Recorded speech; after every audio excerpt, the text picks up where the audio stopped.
Hello, hello, hello. It is time.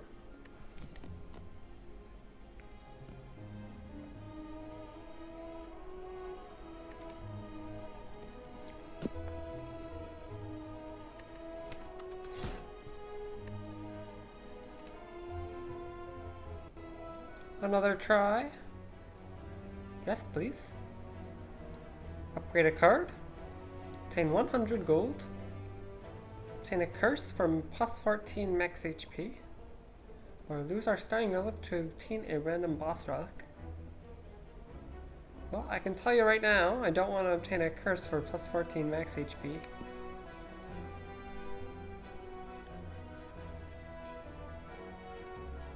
I probably don't want a boss swap either. So we either upgrade Bash or we obtain 100 gold.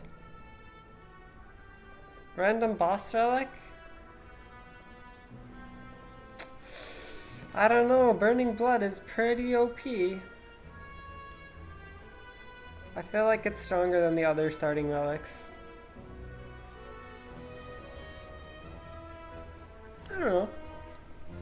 Maybe these options are bad enough that we consider it, but let's see if the gold fits into a path nicely. Our boss is the Hexaghost. Alright.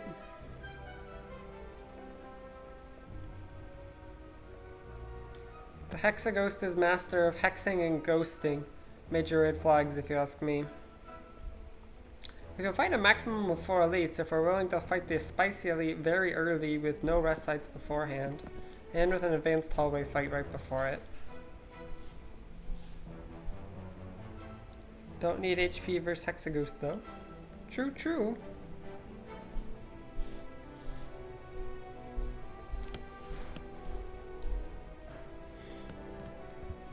But what we do need is elites, and elites cost HP. Let's see, what other paths are worth looking at here? So one that strikes out to me is taking some gold. Going through these 3 question marks, which could give us more gold. Heading up to this rest site. Getting our upgrade. Going to this shop. Spending our gold. Going to this elite. Going to this elite. And then if both of those went okay, we can go to this elite. What other paths are worth considering? Well, we could take some advanced hallway fight on for 5-ish. Then we could go up here, but that does seem a bit worse, so let's rule out that. So I think either way, we will want to head to this place here. And then we can decide whether we want advanced hallway into Spicy Elite. Whether we want some events to help get us gold. There's so many question marks. What's up with this map? English. There does appear to be quite a good number of them.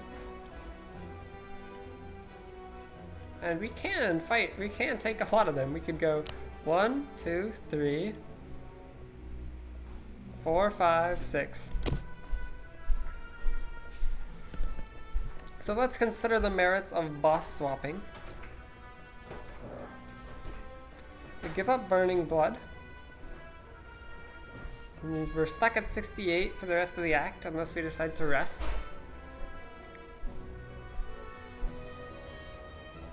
And we potentially have more energy. We could Pandora's Box, which would be super fun.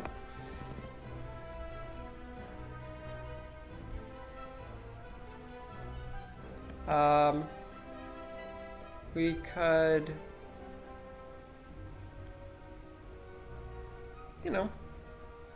allow us to have much more energy by the time we get to Act 5 in Expectation, if we can always pick energy relics. Could also give us Runic Dome, which would be bad. Runic Cube, pretty bad. This tiny house, of course, pretty bad.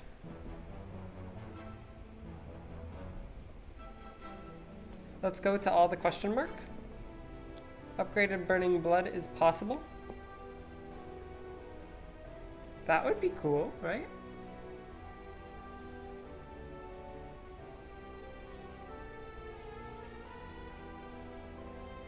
Wait, is that possible? Are you sure?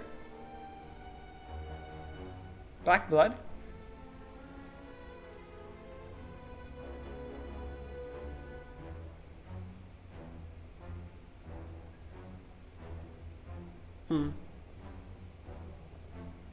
That'd be sort of a PogSwam switch, wouldn't it? Should I do it just this once because these options are kind of bad?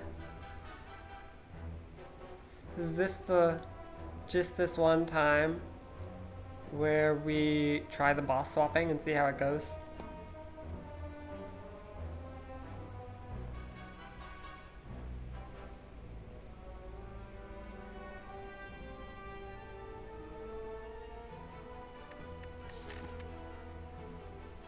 Alright, maybe let's try it. You know, it's just one game. Can't be that bad. We got an Astrolabe, so we can transform 3 cards and upgrade them. So do we want 3 strikes or 2 strikes and 1 defend? That's the question.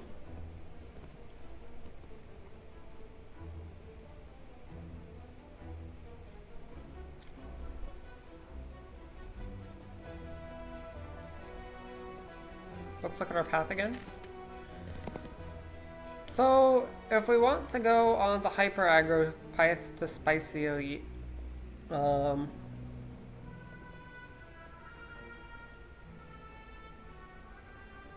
don't know. I guess it'll depend on what we get, but I just don't know about that.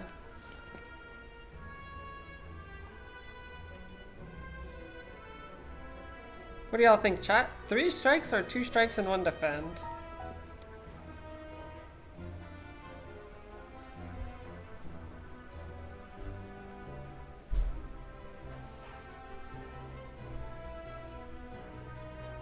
I'm crowdsourcing this run, by the way. So the strikes are going to be more useful than the defends in this elite, probably. In most of these fights, it's unclear. Versus the cultist, the strike is better. Versus the jawworm, defend is probably better.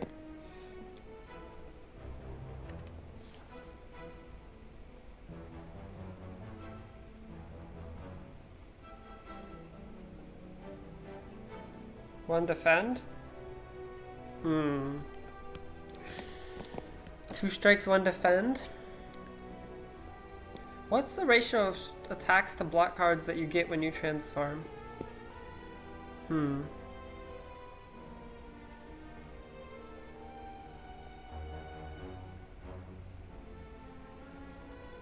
I actually feel like we might get 3 attacks. I think there's some chance that we get 3 attacks from all 3 transforms. Which kind of leans toward the strike. Plus I don't like strike.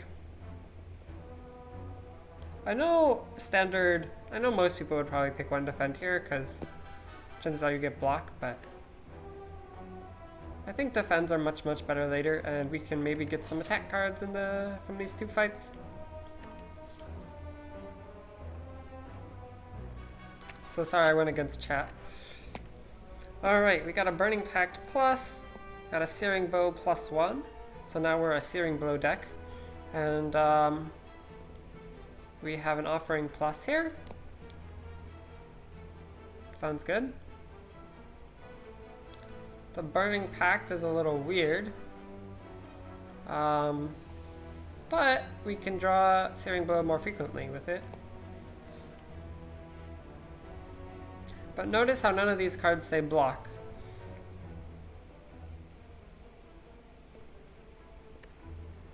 You were right about the strikes? We'll see, we'll see.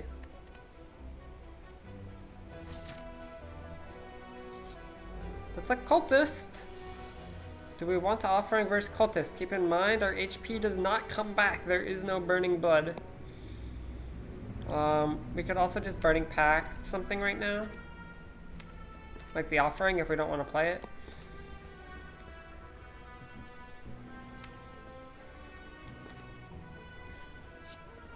I don't really want to play offering. I'm on a greedy. The greed is real.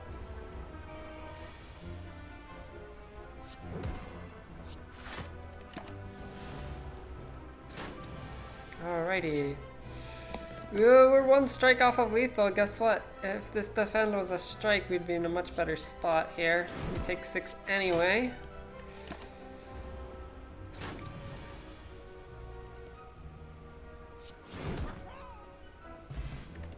But we did Searing Blow it to death, and now we can take an Iron Wave, which I'm a pretty big fan of.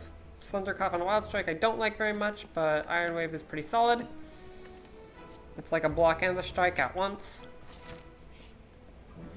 As you walk into the room, you hear a gurgling and the grinding of metals. Before you is a slime-like creature that ate too much scrap for its own good. From the center of the creature, you see glints of strange light, perhaps something magical. It looks like you can get some treasure if you just reach inside its opening. However, the acid and sharp objects may hurt.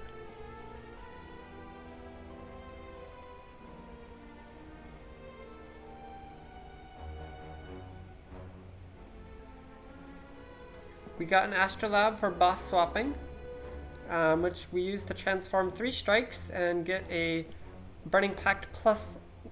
It upgrades the cards that we transform. Offering plus and Searing Blow plus 1. Searing Blow can be upgraded any number of times. So we should consider taking paths which allow it to upgrade it more. I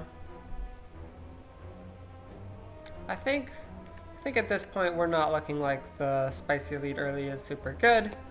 And I'd rather use my HP on something like this, Scrap Ooze, where we can sort of know exactly how much HP we're going to lose. It is worth keeping in mind that we don't have Burning Blood, so the HP costs a little more, but we're fighting against Hexaghost, and we want to go to rest sites over hard fights anyway to upgrade Searing Blow. So let's lose some HP and find a relic. It transformed those 3 cards permanently. Yep. Okay, we spent 11 HP and got an Incense Burner, which is an insanely good deal.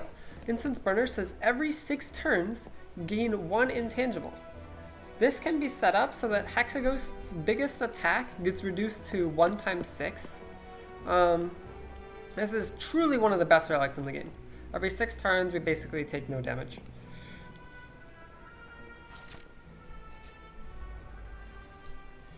Alrighty, versus Jawworm, we definitely gonna need to offering here. We're already taking 7 damage if we don't offering, so might as well offering. Now we have 5 energy. We don't have lethal because it is only 8 plus 24 plus 9, which is, wait, 8? 24 is 32.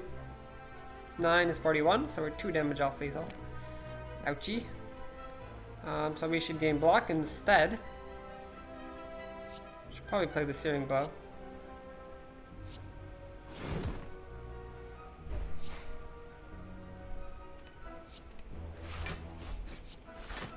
And now we can decide between a strike or to gain 2 life.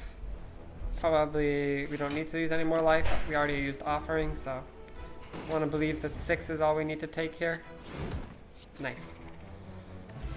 14 gold and choice between Armaments, True Grit, and Reckless Charge. Keep in mind that this pick that we pick here could potentially be upgraded up here if we don't want to upgrade our Searing Bow, but we kind of do want to upgrade our Searing Bow actually. So we can use Armaments to upgrade Searing Bow even during the fight. Sounds pretty good to me. Also, if we're upgrading Searing Bow, Armaments can upgrade a lot of other cards. I like the Armaments pick here. And now I want to events before I can go to the shop so I can potentially gain some gold. Like this one. You walk into a room to find a large hole in the ground. As you approach the hole, an enormous serpent creature appears from within. Ho ho, hello, hello. What have we got here? Hello, adventurer. I ask a simple question. The most fulfilling of lives is that in which you can buy anything. Do you agree? So we can gain 150 gold and become cursed with doubt. Then we can head up to the shop and remove the curse for only 75 gold. So we are plus 75 gold at the cost of removing cards will cost 25 more for the rest of the one, which will be net positive as long as we don't remove 3 more cards from the shop. And also waits our gold to be earlier, which is better. It's good. This will be worth it. Indeed, it will.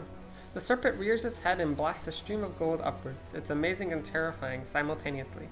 You gather the gold, thank the snake, and get going. An ominous forge! Oh my, you duck into a small hut. Inside you find what appears to be a forge. The smithing tools are covered with dust, yet fire roars inside the furnace. You feel on edge. We can either upgrade a card in our deck, or obtain a curse to obtain the Warped Tongs. Warped Tongs means at the start of your turn, upgrade a random card in your hand for the rest of combat.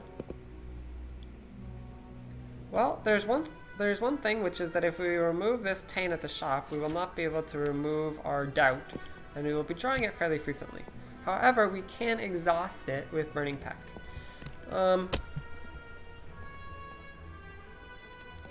Yeah, so how good is upgrading a Searing Blow, and how good is obtaining a Warped Tongs?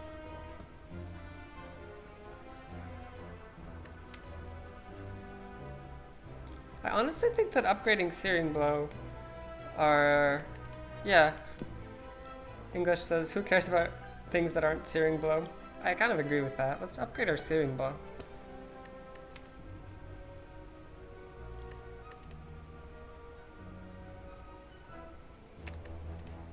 Now it deals 21, and now it deals 27.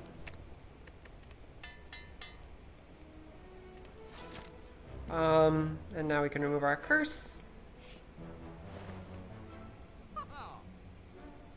We can also potentially get a Feel No Pain, a Flame Barrier on sale, a double tap for the Searing Blow. That sounds pretty good.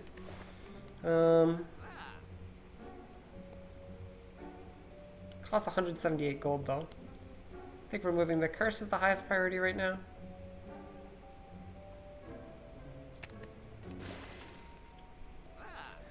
We also would kind of want some potions, but...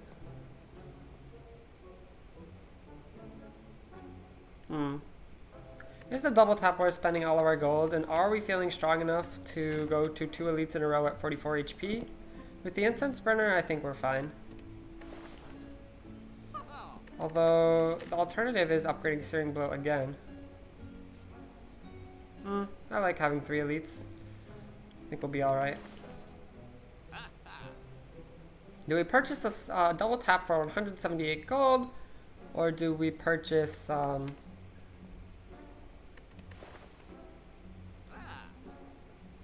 either a Feel No Pain, a... War Paint can't really... I mean, War Paint could upgrade armaments, but it's not super likely. It's like 2 in 5, 40%.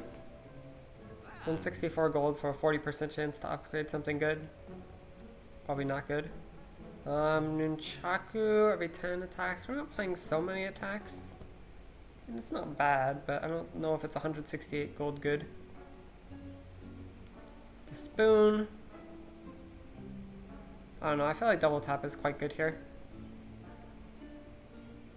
Probably better than anything else. Defend plus isn't bad when we don't play attacks much.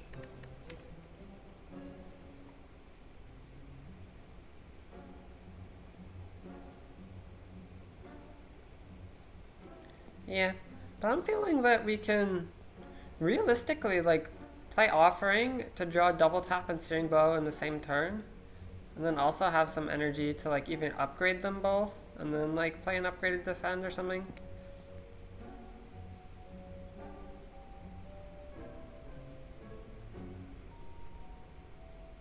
Or upgrade the...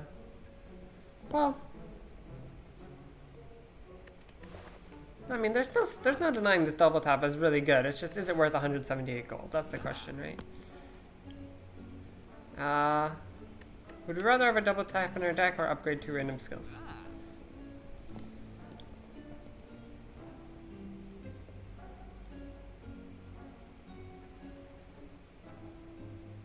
I want to say the double tap is really what you want in a Stirring Blow deck, so let's take that. I think it'll be like super good against Gremlin Nub, for example. Okay, sentries. Well, let's try to draw Searing Blow.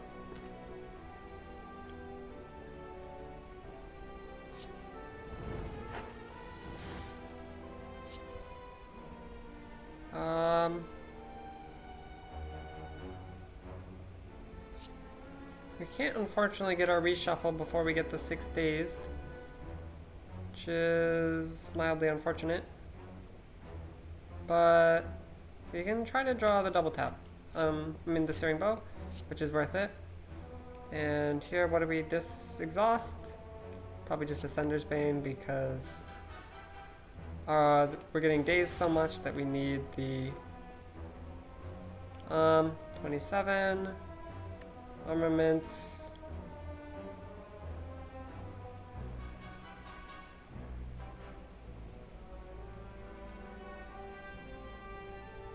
So we upgrade this, it gets +8, it goes to 35, I believe. And then we could 35 plus...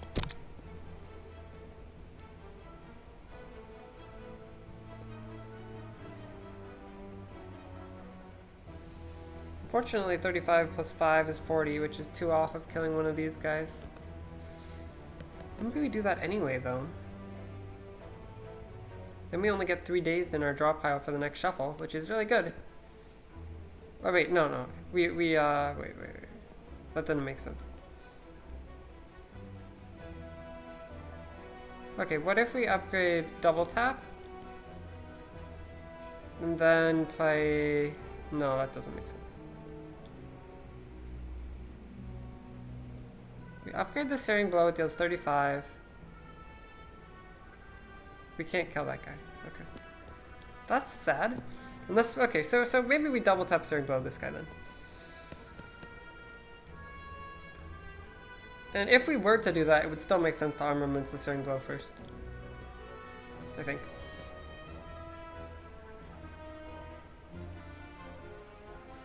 Yeah, I think that makes the most sense. We armaments the Searing Blow, and then we double tap Searing Blow on the front guy, because that's plenty of damage. Upgrade double tap so you can get 2 Iron Waves? That's not a bad idea. The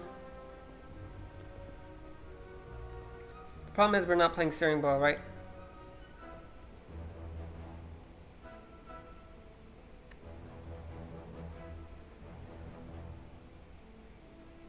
We're on an energy budget. Yeah, so we upgrade the Searing Blow, then we double tap Searing Blow and take out the front guy. And then we have gained 5 life, so we take 5 damage, and we have an upgraded Searing Blow. It will pretty much be one-shotting the rest of the stuff.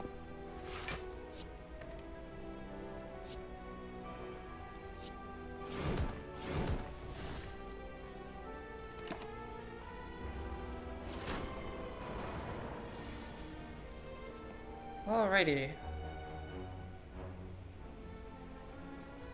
So we can defend double tap strike here. And then that would set up...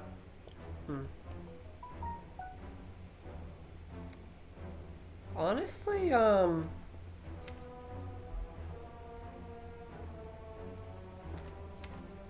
playing the Burning Pact here just to draw double tap more frequently is not that bad. It just means that we get our shuffle sooner, and unfortunately we won't be able to double tap the Searing Blow, but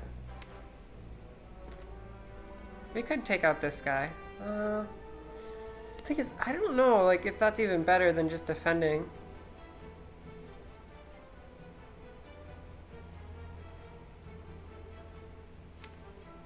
Only have 2 dazed.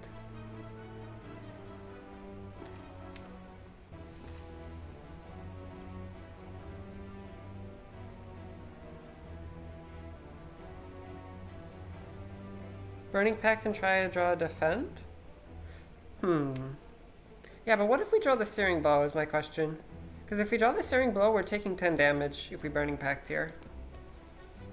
Because we have to play the Searing Blow.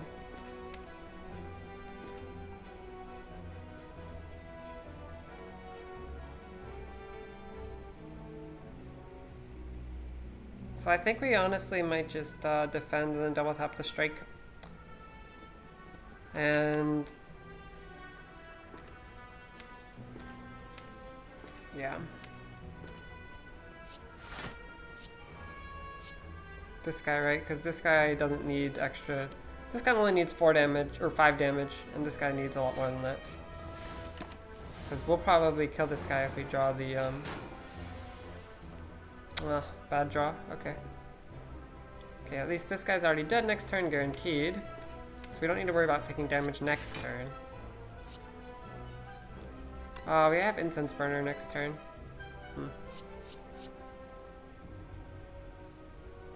In that case, is there ever an argument for just killing this guy next turn? Yeah, that's a pretty good argument, right? Let me just bash this guy. Yeah, we have Searing Blow, Iron Wave for 39 on this guy next turn, yeah. And this guy's not hurting us.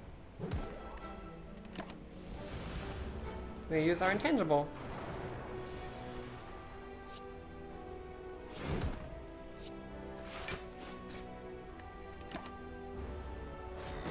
Oh, this guy's not attacking us. And maybe we can kill him or draw some defense. Please kill him or draw some defense. Okay, thank you. 30 gold, potion belt. Add a card to your deck, cleave, drop click, or flex. Not sure about these. Flex not so good with big Searing Blow plan. Drop kick, not really. Cleave, not really.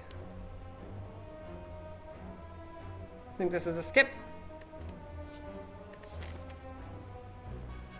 Oh, I forgot to think about setting up the Incense Burner for this fight, but maybe it'll be Lagavelin and we won't have to worry about it.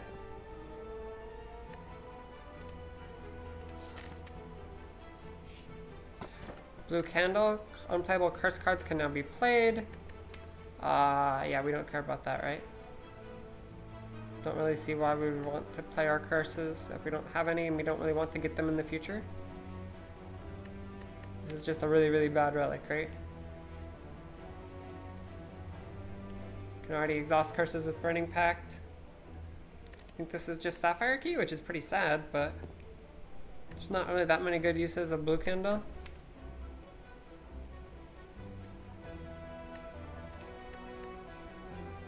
Yeah, seems relevant. And are we safe on 3 HP versus an elite? I think we're probably fine. Given it's not going to be sentries, Lagavelin, we can set this up maybe.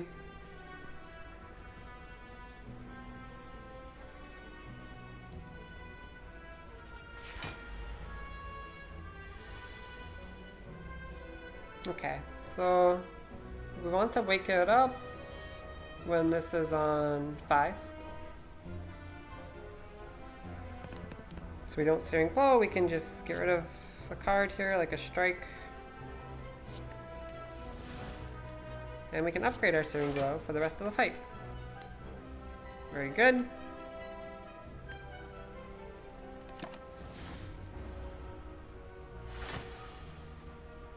Okay, so we could potentially waking up now with Offering and Double Tap. Offering draws 5 cards, so most of the time we'll get off the Double Tap Searing Blow combo. And then we just have 1 hit next turn, but we can block and then we'll be intangible. I mean, it's really good, right, if we get Offering, Bash, and Double Tap. But, what's the benefit of waiting? The benefit of waiting is that if we miss on Searing Blow, it's really awkward. and 1/3 of the time that will happen. That's a pretty big benefit of waiting. We can also just bash and make him vulnerable next turn.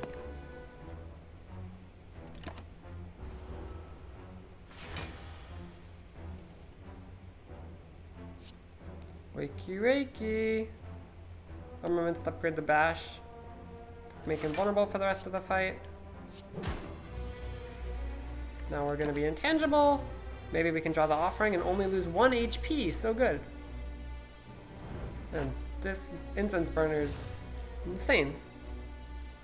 We have double tap, Searing Blow here. You can even upgrade the Searing Blow again. Now it's up to 42. It's just lethal. Ah, I didn't set up the thing. Oh well. I mean, yeah. Making it go to next turn would increase this by 1, but it seems kind of risky. Duplication Potion is insane in a Searing Blow deck. Right? We can duplicate our Searing Blow. Another armaments? That's probably bad.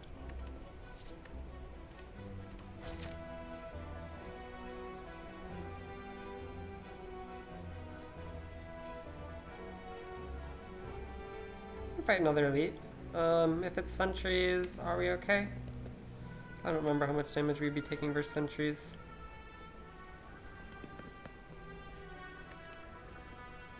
Could also just upgrade our Searing Blow again and be safer. Are there any events that will really screw us over? We have Dupe Potion. Let's just take an elite. Alright, it's an easy hallway fight.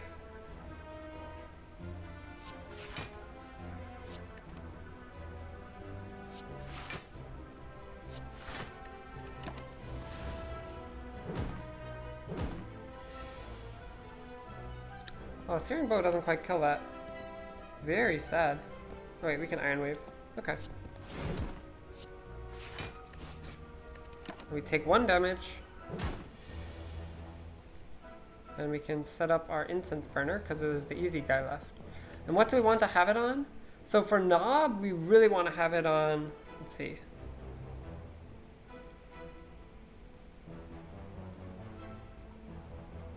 If we kill on 3... then it's buffing on 4, it's doing a small attack on 5, and then it's doing a big attack on 6. So killing it on 3 is actually really quite good here. I think. I mean, it's worse for sentries to have it on 3 instead of 4, but much better versus Nob. Clothesline, we can apply 2 weak.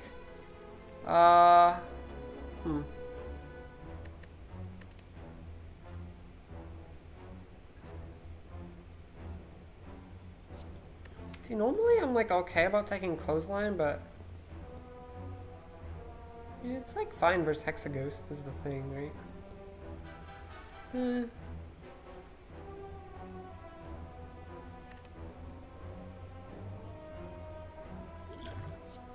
How do we like this Clothesline?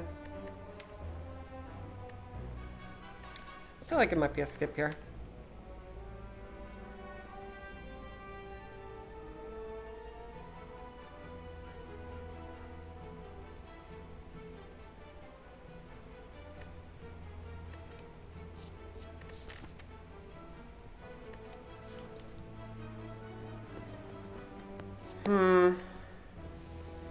Yeah. Purple Bonfire Spirits. The spirits toss small bones and fragments into the fire, which brilliantly erupts each time. As you approach, the spirits all turn to you expectantly.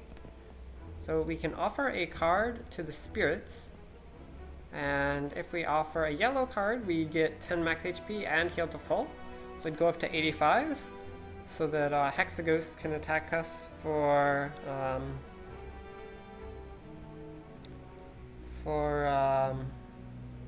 8 times 6.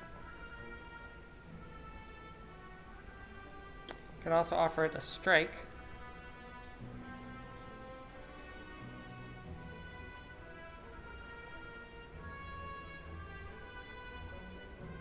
So would we rather remove a strike or get 10 max HP?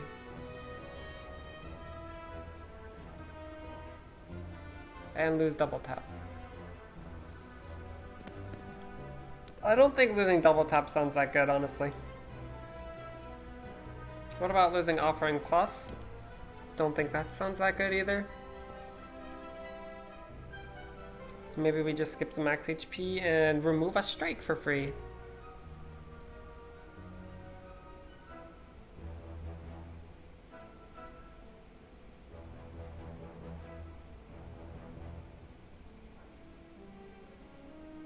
Yeah.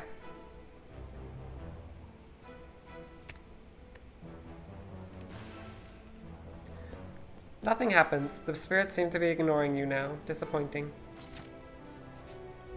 It is our friend the Knob, and our turn 1 draw is unfortunate.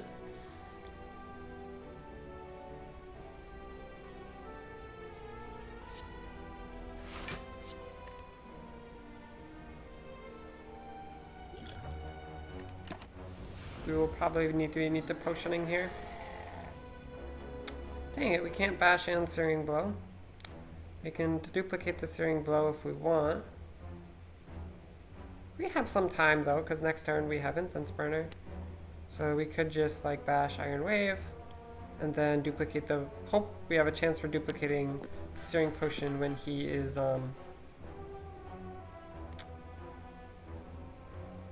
when he's vulnerable next turn. Because we have Offering and stuff. And Offering is already good because we have Incense Burner.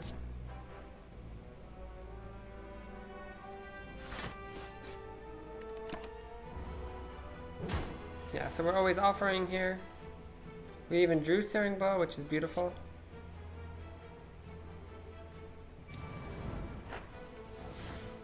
Now we can upgrade the Searing Blow.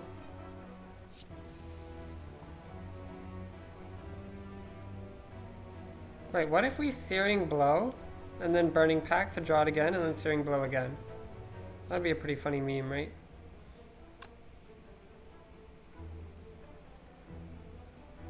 Problem is we're not advancing the Turner, but didn't we say we wanted the Turner on 0 versus Hexaghost? I think we did.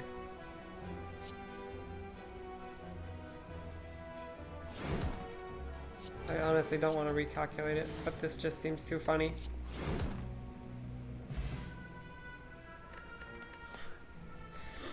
Preserved Insect. Enemies in elite combats have 25% less HP. Very good relic. Fire Potion.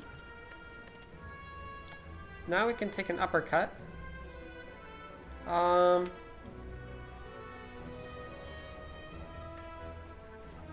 Do we want an Uppercut?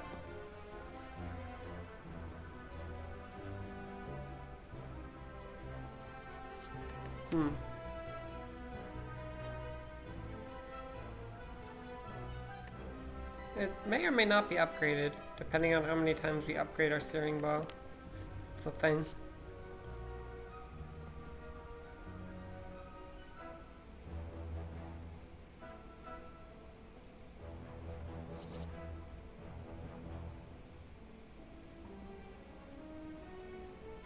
Twin Strike, Perfected Strike, or Uppercut.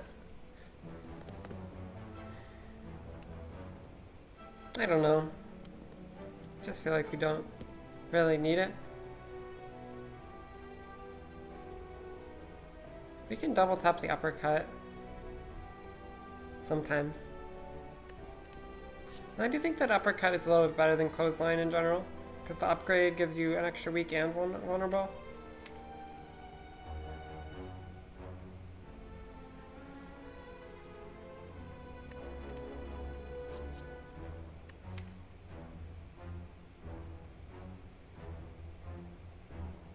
Honestly, worse than Clothesline?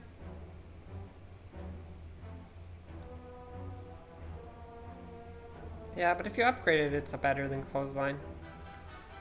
And we can double tap it sometimes, but I think you are right that it's not that good just because we want to be upgrading our Searing Blow, at least for the time being. Yeah. Just keep a small deck and play Searing Blow a lot.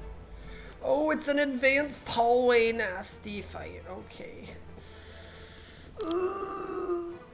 Question mark, how could you betray me like this? At least we can one-shot this guy.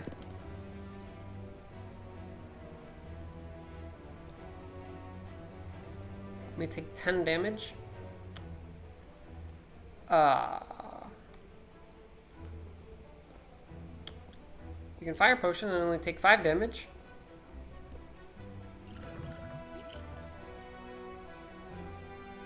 Fire potion for 5 life.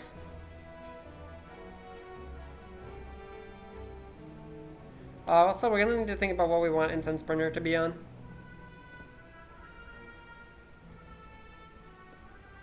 I remembered, so I was watching this streamer, Jessica Munchdown, and she gave me a very useful mnemonic for remembering what turn the Hexaghost does what. So you go Slay the Spire is the sickest experience. Sear, Tackle, Sear, Inflame, Tackle, Sear, Inferno. Experience is spelled with an I. Experience. Okay, so there's 2 attacks before that. And if we're going to be so low HP, for example, after this fight we will be, the turn 2 is a 2 times 6, and being intangible would only reduce it to a 1 times 6. So it is not super useful to have it then.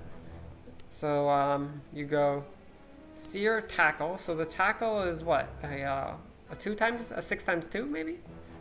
Okay, so that could be useful. And then you go Sear, Inflame, Tackle. So there's another Tackle after the Inflame, which for a little more. I think it's like 9 times 2.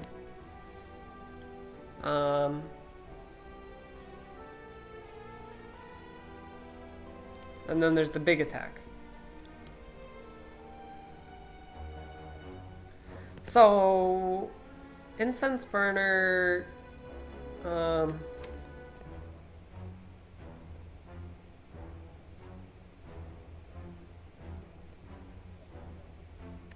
would probably be optimal if it was saving us from the big attack. But that means that we don't get to Offering with it, which costs us more HP too. So we could set it up for the first Tackle, which would be turn 4.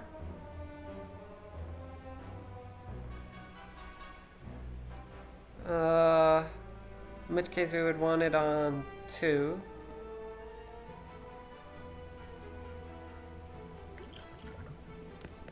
Is the fire potion better to have, or is it better to have 5 life versus Hexaghost or 20 damage versus Hexaghost? Generally I would say 20 damage. So we probably just save the fire potion here.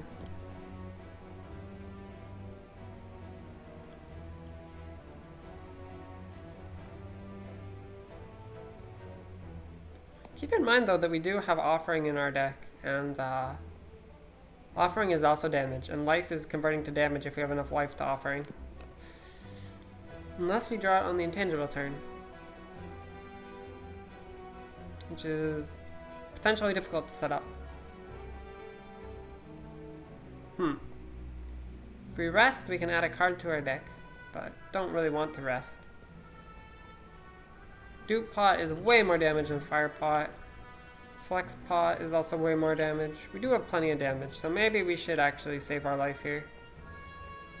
And Searing Blow. Wait, no, Searing Blow Fire Pot is not lethal on this guy. Hello?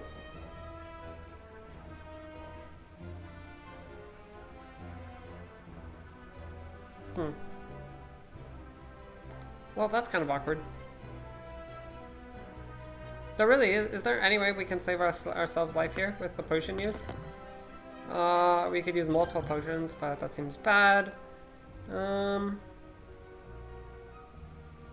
We could dupe potion, save 5 life, but I mean, is that worth it? Maybe. Could be worth it.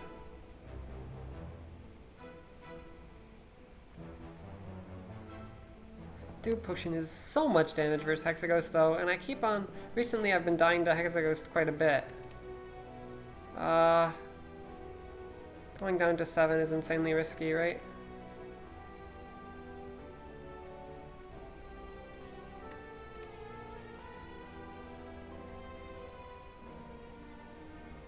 What do we do here?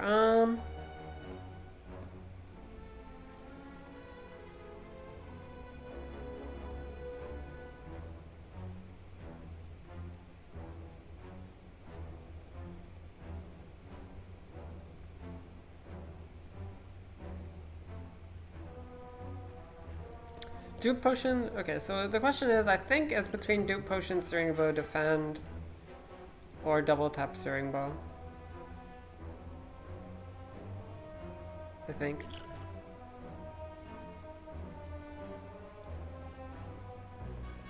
Unless we think Dupe Potion is more valuable than both of these, because if we could use Flex, Searing Blow, Fire Potion, and Defend.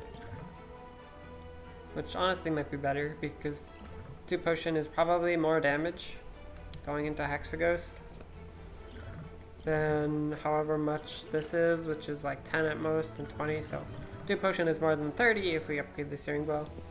Okay, so instead it's between Double Tap Searing Blow and Flex, Searing Blow, Fire Pot, Defend. Are there any other plays we could do with that? We could Flex S Potion and Searing Blow this guy, and then Defend. We could... I don't know.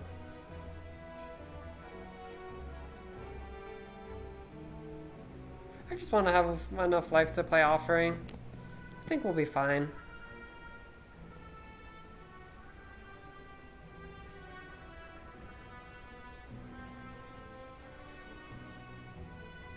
I hope we'll be fine. Maybe we should, yeah, we should Potion, I guess. I don't know. It feels so weird, but...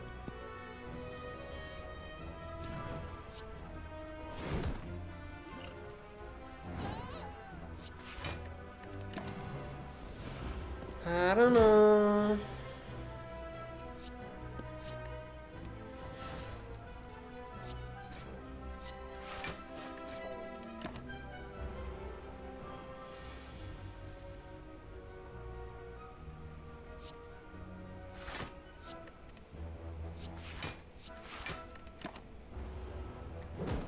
This is on 4, which is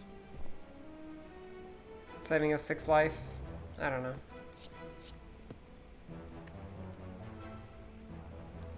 Okay, so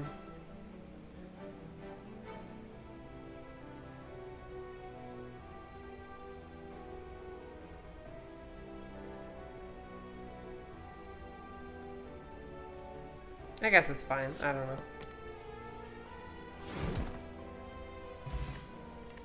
Heart of Iron, excellent, excellent. Okay, we're fine versus Hexaghost. We don't need a Bludgeon, we already have a Searing Blow, which is 1 cheaper. Do we want an Anger? Would we like an Anger?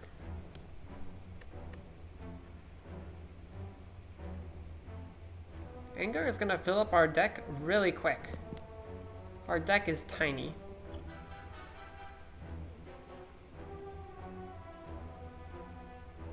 This inhibits drawing Searing Blow more frequently. Anger seems unnecessary though in the long term. Anger seems kind of bad. Anger is my favorite Ironclad card for Act 1, but I don't think it's good in this deck because we want to be drawing Searing Blow more, not shuffling more cards in. Bludgeon also I think is kind of bad here.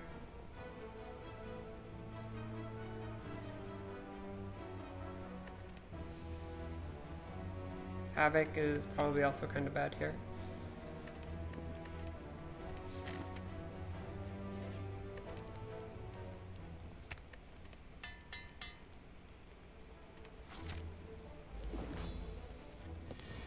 Okay, well we didn't draw Offering on the right turn. Maybe we save it. I don't know. I'm down to save it. Are we metallicizing? Probably we are metallicizing. This is a good fight to metallicize in.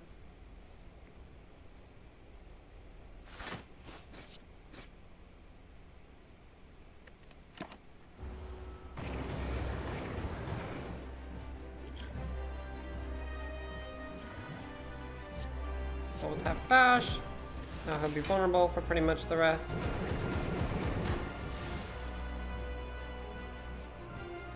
Searing blow. Armament set.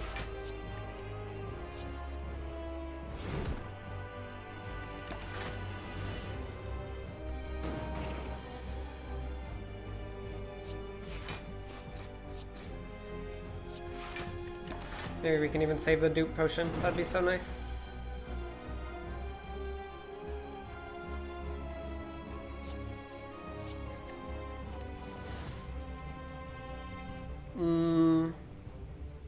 I guess we just bash here.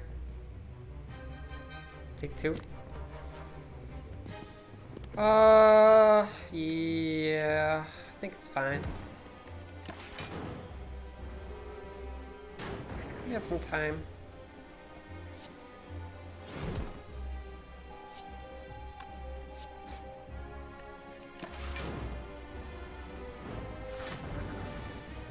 Nine times 2.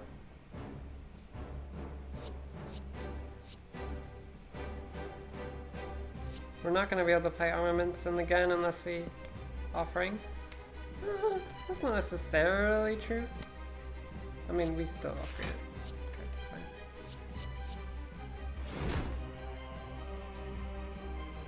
Go down to 1 HP, right?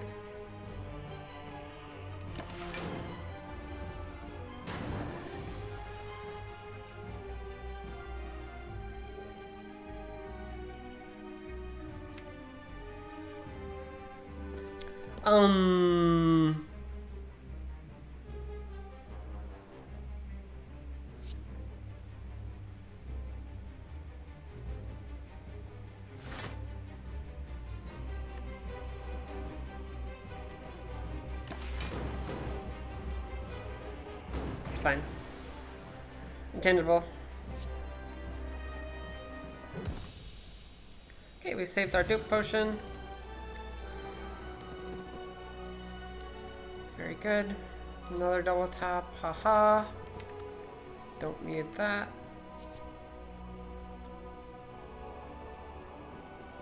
Berserk. Gain 2 vulnerable at the start of your turn. Gain mana. Impervious. Gain 30 block and exhaust.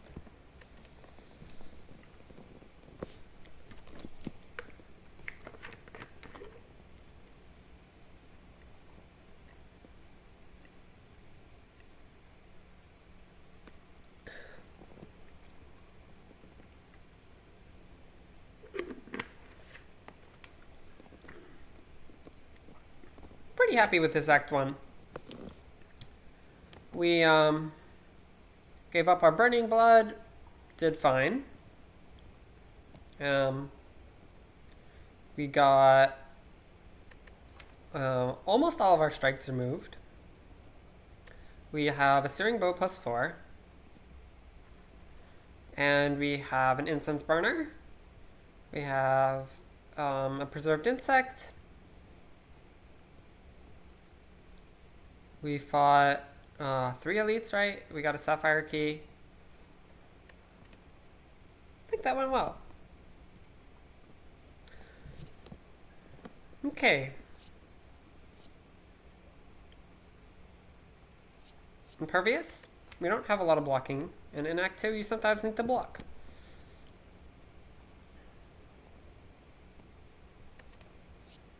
Berserk is highly questionable. I don't really think Berserk is good at all, actually. Berserk does nothing the turn you draw it, except make you take more damage. And we're going for short fights with Searing Blow, probably.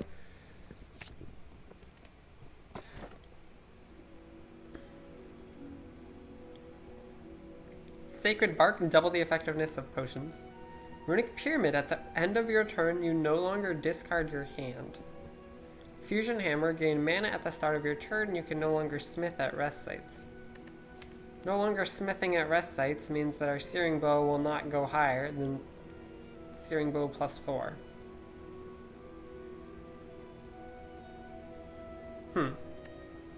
We can't upgrade it though with armament still. Runic Pyramid says we no longer discard our hand. We can use that to make sure we're playing Searing Blow together with Double Tap. We can also exhaust junk that comes into our hand and play Impervious on the right turn.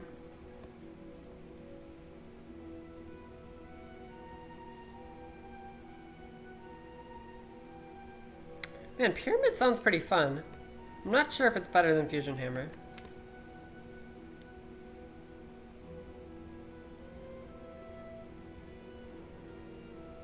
Pyramid on 3 energy is significantly weaker.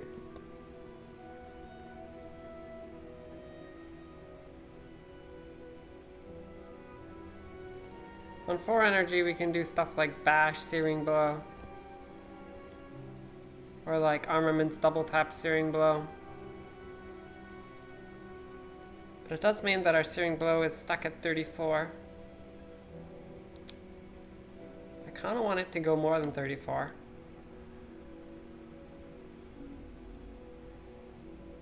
What's its next upgrade? Yep, it's already at +8.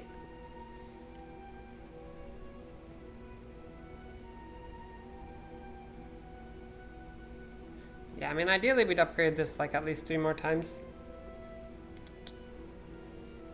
If not more. Like, what you want is that you want to be hitting the heart's damage cap on the turn you draw Searing Blow. And you can do that with like Double Tap and like, well, I don't know. Once I had Searing Blow +14 and it was too much, but definitely making it more higher than 4 is good. Pyramid, I mean, okay.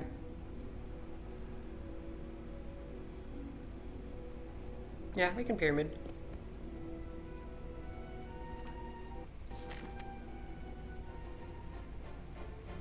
Runic Pyramid means you have 3 cards in your deck.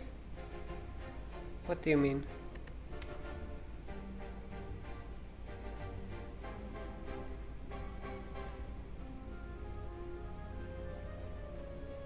After you draw to 10? Okay. We can potentially go for an infinite combo.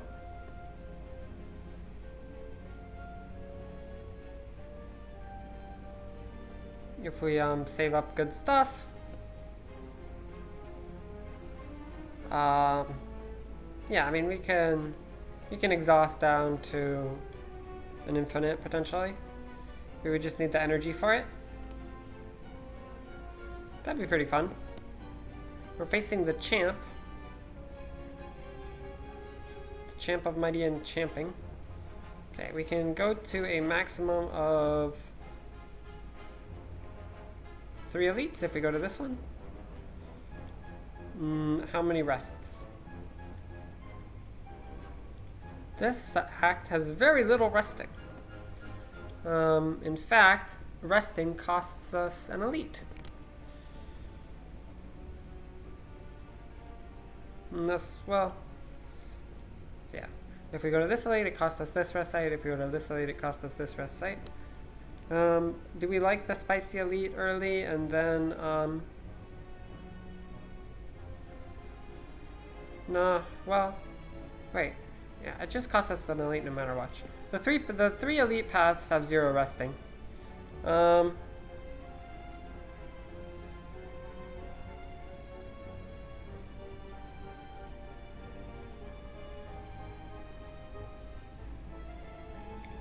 So is resting or an elite better?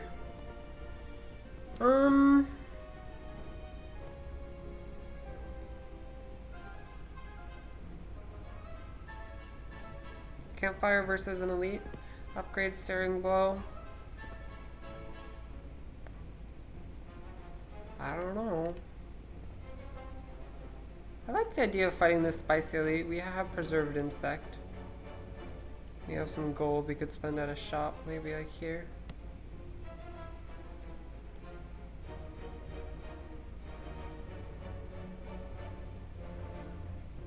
Well, we could head to this shop and then decide. Kun, welcome, hi.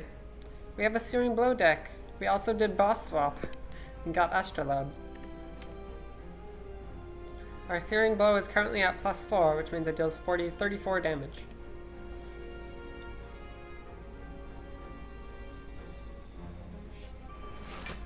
Alrighty.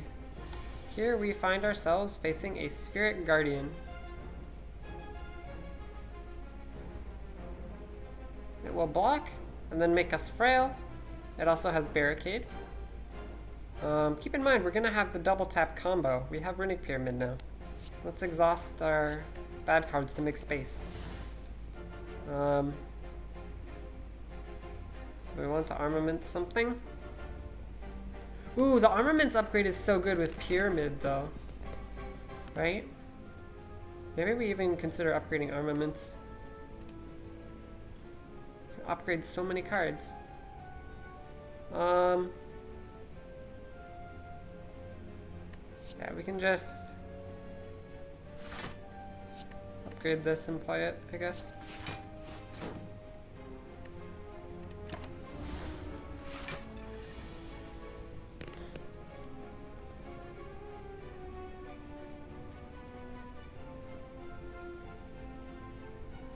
We can double tap Searing Blow. No. Yeah, and then we'll probably draw Searing Blow again. Very likely. Oh man, if I had upgraded this double tap, that could have been so good! Dang. I really misplayed that. Wow. Because we have the potential to go double tap plus Searing Blow and then Searing Blow again.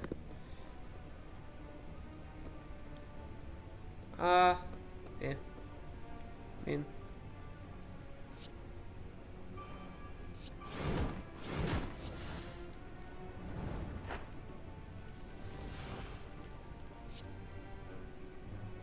Oh, it's still lethal. Cool. We can wait and set up Incense Burner. Incense Burner would be better if it was higher. That's just a fact. It's not getting blocked this turn anyway.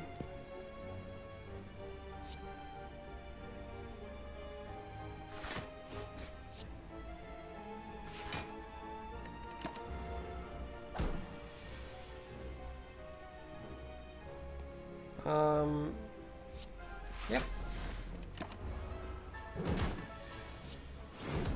Boom. Alrighty. Another armaments. No thank you. No thank you. Thunderclap Plus. Deals 7 damage and 1 vulnerable to all enemies.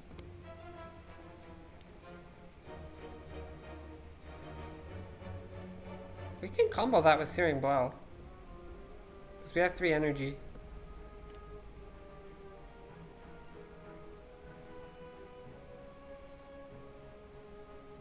George, did you know you are first on the list of Julian's favorite Slay the Spire streamers?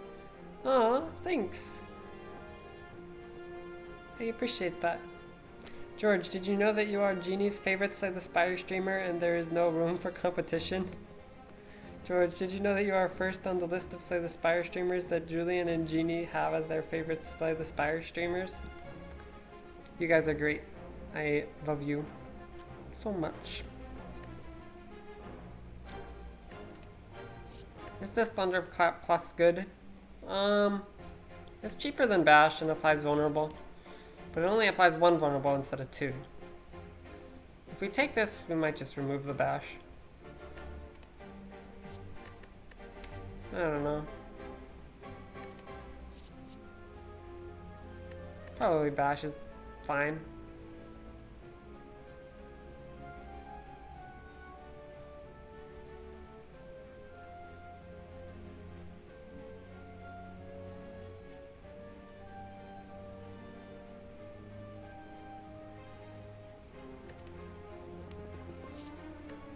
Yeah, we can just play Bash the turn before. It's like fine. We don't need this.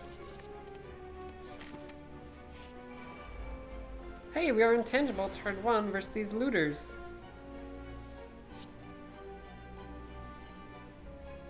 We can take 2 damage, or we cannot take 2 damage. Guess we don't take 2 damage.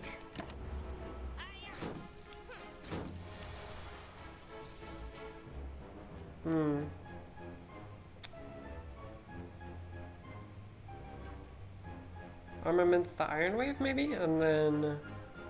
Strike?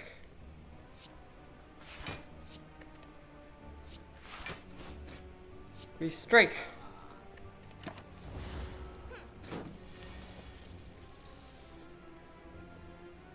Now he's hitting us for 18.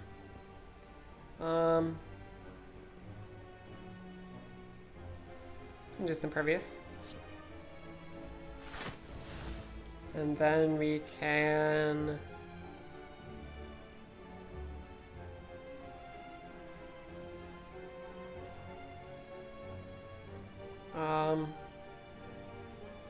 Burning Pact for hand space?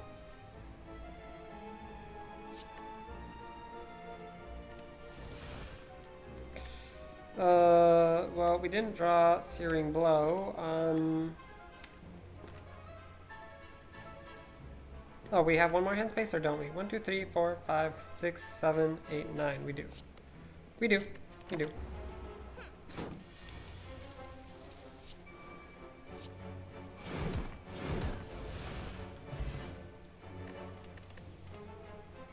Entrench plus 1 mana, double your block in a Runic Pyramid deck. True Grit plus gain Nan block, exhaust 1 card that's clogging your hand space in a Runic Pyramid deck.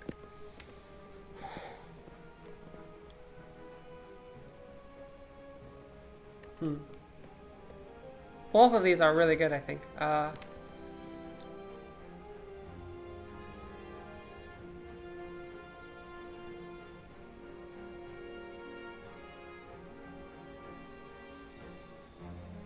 So Entrench is really, really, really good if we get a Barricade.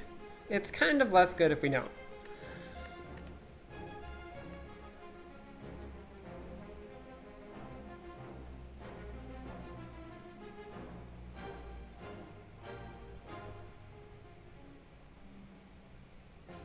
Burning Pact clear slot, yeah, that's what I did, right?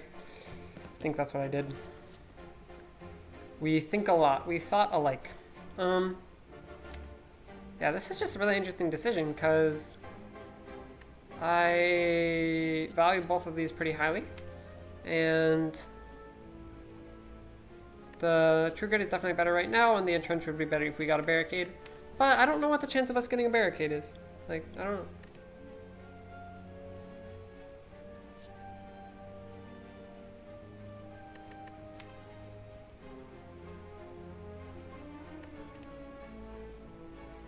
Trench Plus would be so much better if we had more energy, which we don't.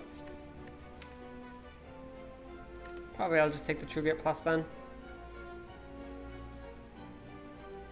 Get that combo potential with True Grit. Yeah, we don't have energy for any combos, but in spirit it's okay, right? 253, we can shop. Sure. Chemical X, the effect of your X cost cards are increased by 2. I love Chemical X, it's probably one of my favorite relics, but we don't have any X cost cards currently. And I'm not really that into it. Feed with Runic Pyramid is definitely worth going for. It's cost 177 gold though. Question card for 282 seems not worth. We also don't have 282. Blood Vial seems not worth.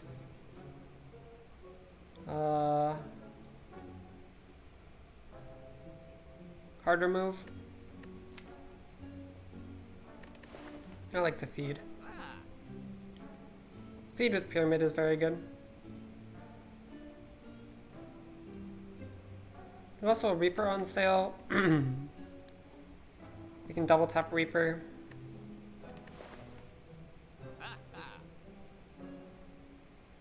Fortunately, we can't buy both. Yeah, we're early enough that feed is insane. Let's get feed. Let's get feed and call it a day. Alright, triple cultist already.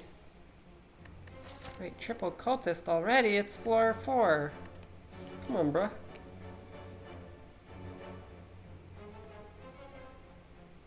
Do we Searing Blow this turn, or do we Searing Blow later?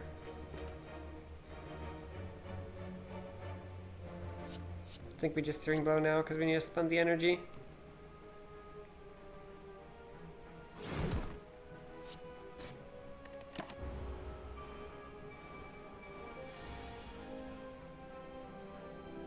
Impervious gets better next turn.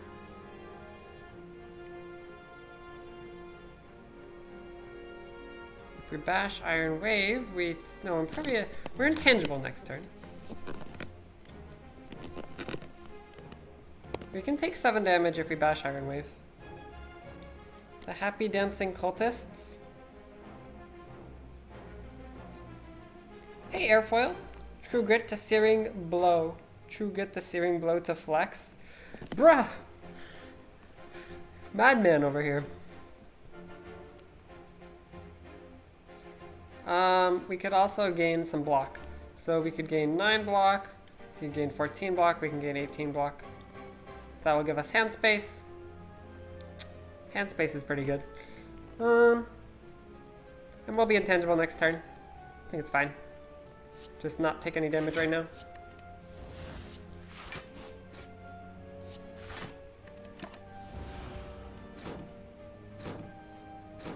We're gonna Offering Probs. Block does not synergize with big damages. It is therefore a bad choice. We can Offering when we're intangible, which is a beautiful combo. I love it. Yeah, so what's happening here? We need to make hand space for Offering somehow. Right. Well.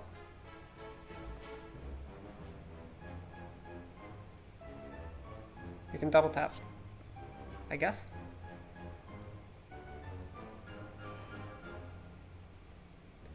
And we can...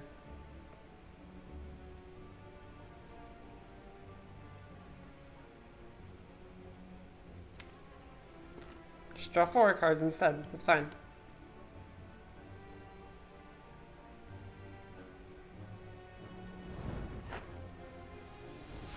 Feed. Wait, we don't want to feed. We want to Searing Blow first. You don't get the max HP twice, I'm pretty sure.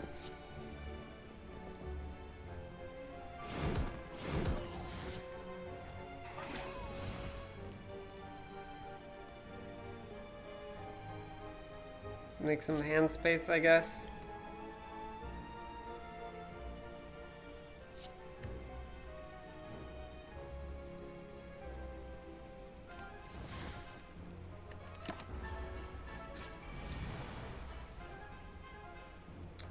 Okay, what do we want Incense Burner to be on? Like something high-ish. Slavers, it's great on 5, but... yeah. We shouldn't have too much problems with that, I don't think.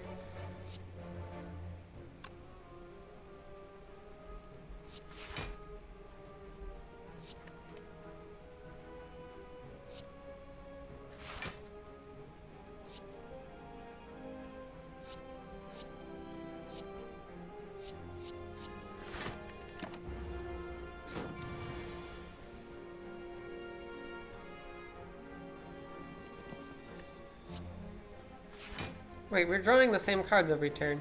This is great. You can even just make hand space.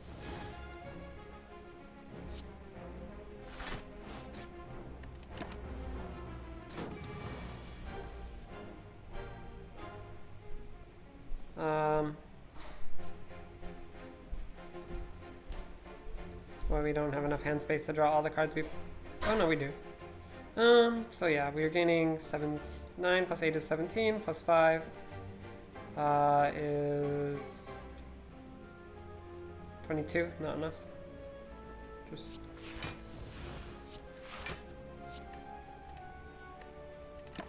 chillin'. 31. Okay, we're not getting 31. 4 is fine anyway.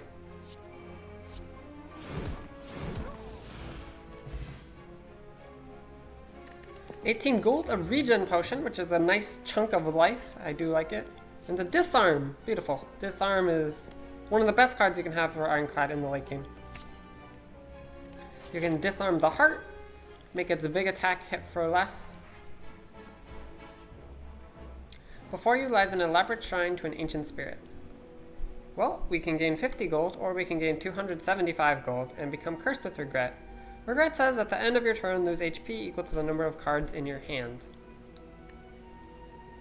Well, regret is not that bad if we draw either True Grit or Burning Pact. However, that also means we must spend the energy on either True Grit or Burning Pact to exhaust it. We have a Spicy Elite coming up. The next shop is way up here. Are we strong enough to take a regret? I don't know. We lose 1 removal and we love removal? That's fair. Although, yeah, because we can basically infinite right now. How much is this 225 gold gonna do? Well, a lot of it's gonna be spent on removing. A lot of it is going to be spent... a lot of it is going to be costing us HP along the way. Don't really know how much HP it is.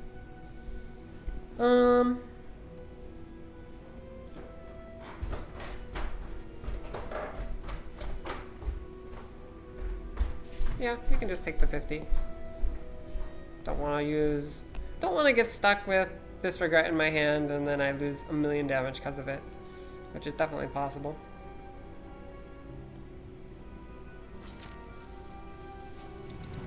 It is the Slavers.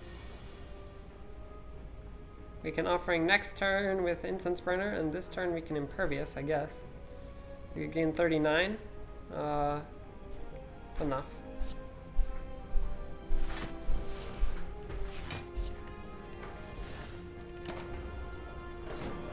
But now we're weakened.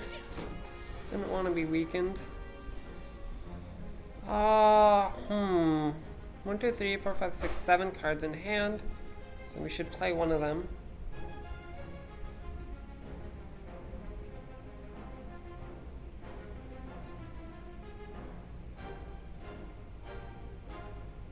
I guess Iron Wave. Only deals 3. I don't know. We can also just draw 1 less. Seems questionable though, these cards aren't really the ones we want to be playing.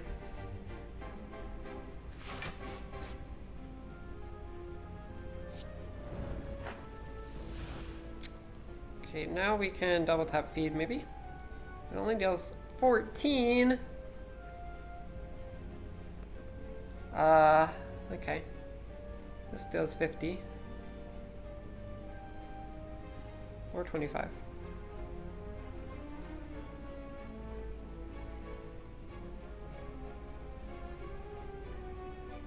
If we armaments the feed is probably what we're going to be doing here.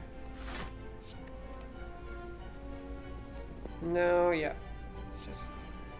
Just hit him with the boop bop and shablammy. The pink guy usually hits for the most, but he might be throwing in net, but that's still bad.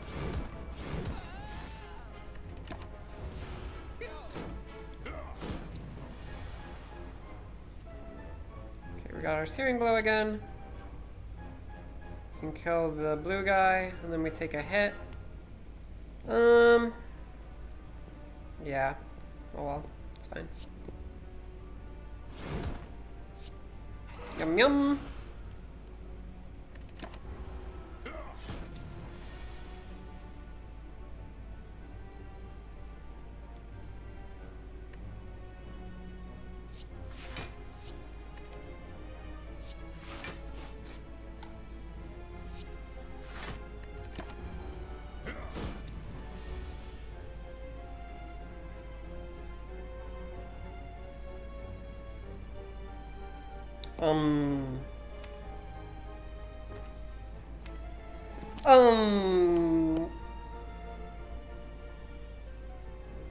Do we have problems?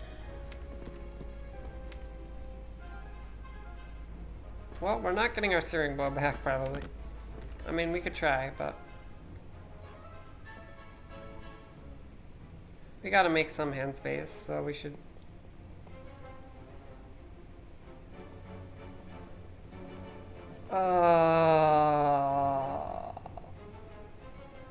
Is anyone else a little bit concerned?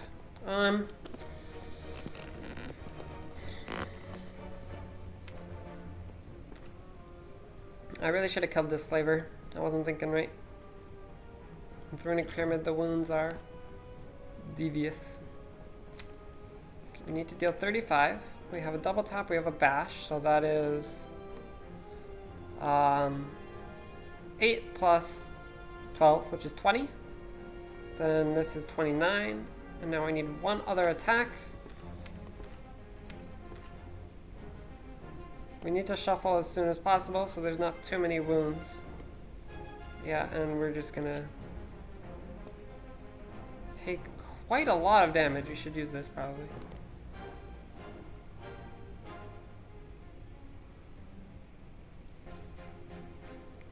Could also disarm. Yeah.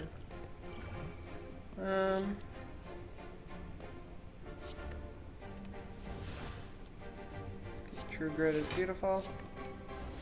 So now we have a choice between defend and disarm.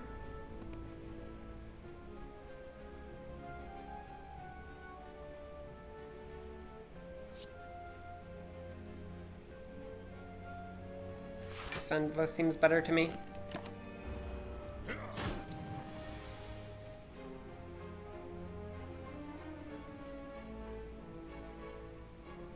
So we have double tap bash, and then we need strike and one more attack.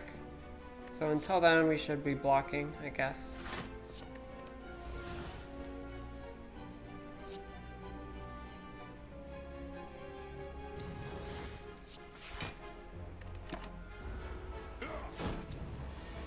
Okay, perfect. Perfect. Wait, I missed out on some regen. Oops, yeah, I did not even think. Did not even think about whether I could block that or not. Shuriken, every time you play 3 attacks in a single turn, we gain 1 strength.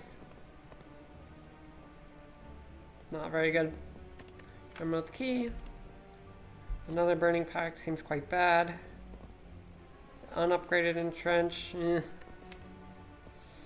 That one's a little questionable. Although we are going to upgrade our armaments at this next rest site, right? So the Entrench could become upgraded. Upgraded Entrench is actually pretty good. Because it scales well into the late game. If we get a barricade.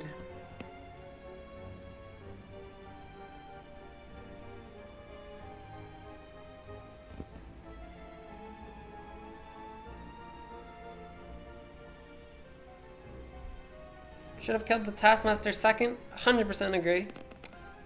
Check the dupe potion. What does that do? Oh, yeah, I didn't think we needed to use Dupe Potion. Dupe Potion is just kind of really, really good, so I want to save it for duping our Searing Blow. Yeah, so what about Clothesline? What about Entrench? We already said we kind of want to skip Clothesline. What about Entrench? I don't know. It's not good yet. It's just not that good yet. Not feeling it. If I get Barricade, I'm gonna regret this so much, though. Okay, I'll take it. We draw it every turn if we have Barricade, so, I mean...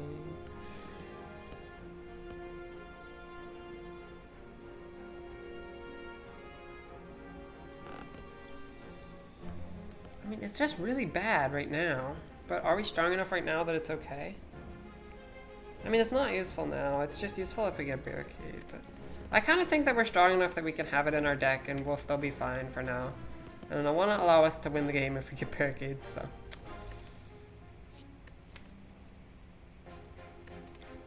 This is a sad pick, but I think it's probably better than skipping.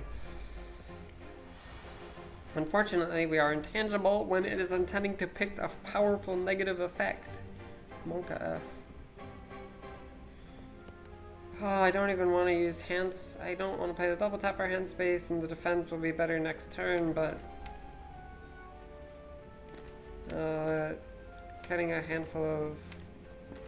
I mean, we could save them for next turn. We could save one for next turn. Really too bad we don't have offering right now.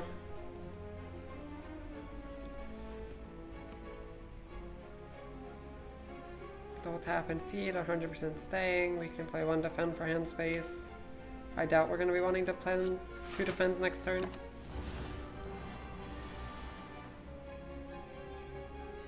Barricade by itself is pretty good already. Yes, but if you get Barricade and Entrench with this deck, I think you kind of can win. By playing Entrench every single turn. Sometimes playing it even more than once on a turn.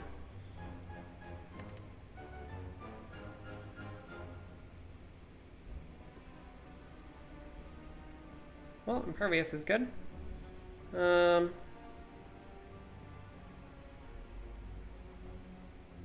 That's something.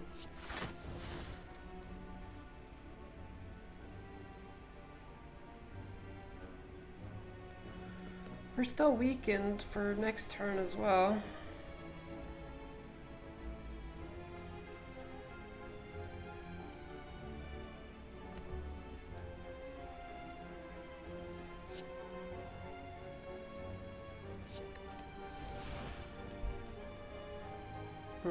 Okay.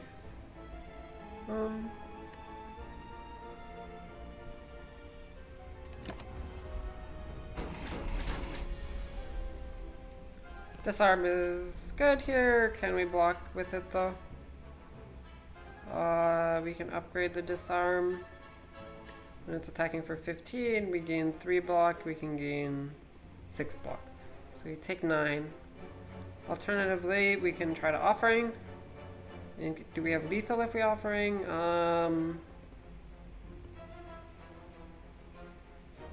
We double tap, we Searing Bow, we offering. Yeah, that's probably lethal. What if we just bash and then do it? Because then it'll do 37. 37 times 2 is 74. Bash will bring it to 73, 76. Is it really 2 damage off lethal?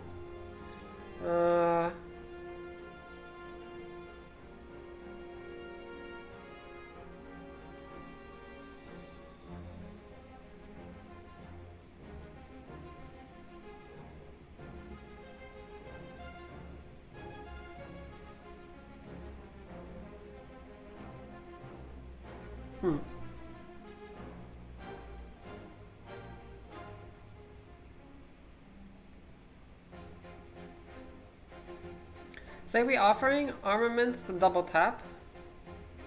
Then go Searing Blow, feed, feed.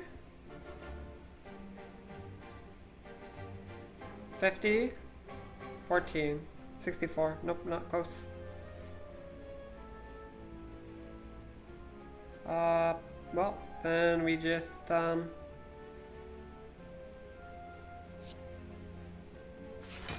this play and then offering. 3 block is...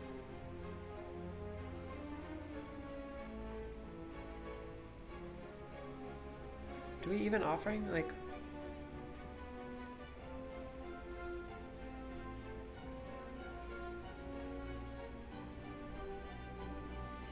Oh yeah, we can get a True Grit. Alright.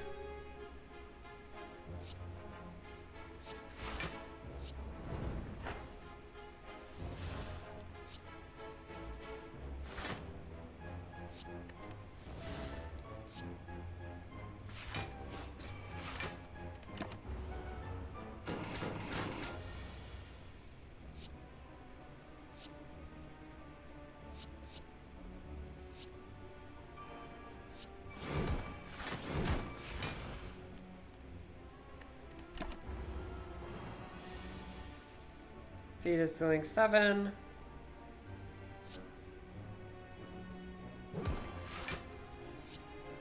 Yum! 16 gold, a block potion. A choice between Flame Barrier, Headbutt Plus, and Combust.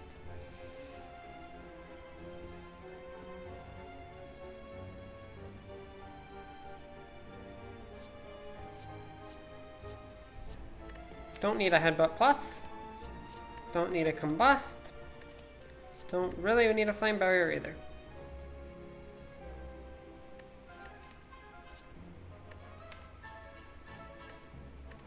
Not a good use of energy. Skip.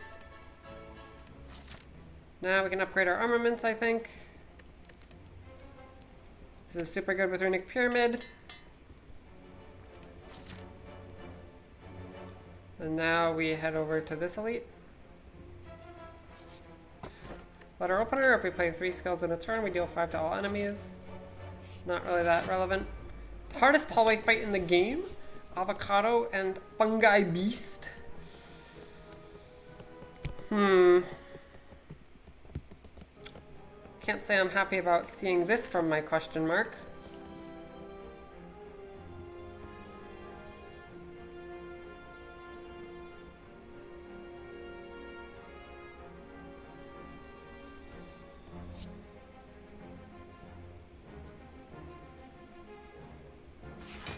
We're intangible next turn. Maybe we can draw an offering next turn. It's possible.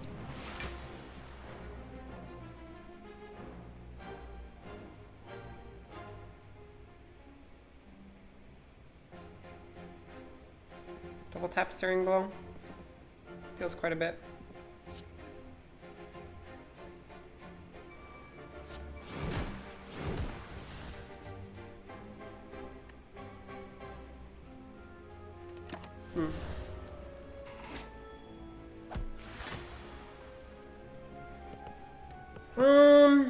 We can't deal 30, can we? Oh, we have offering, we probably can. 8, 15. Yeah, we're gonna offering, right? Well, what's the correct sequencing?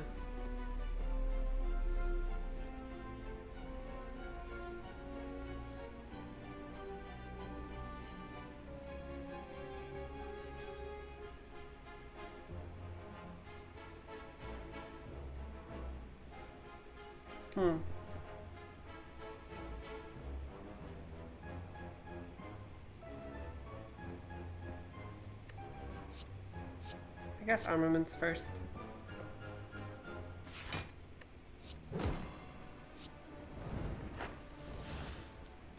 And now feed is dealing 18, so we have to Iron Wave first. We take 3 more. Wait, what do we want this on?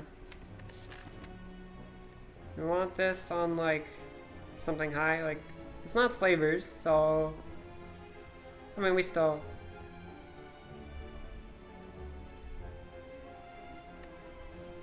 well actually I think 4 might be better than 5 because that gives us more time to draw offering. Like having it on 5, you don't draw offering on turn 1, you're a little sad.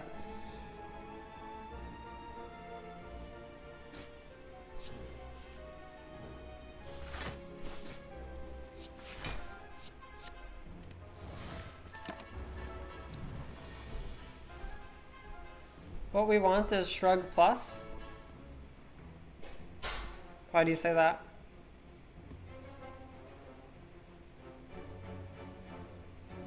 Do you go for the infinite?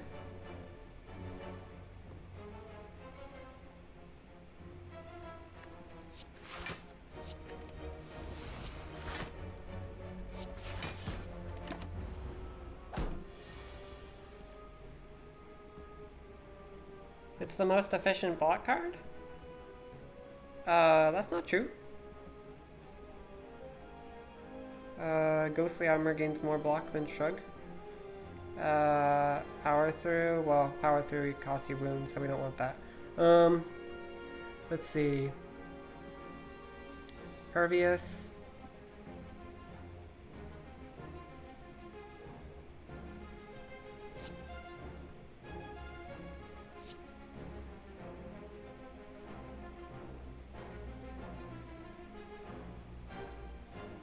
Yeah, 4 is fine.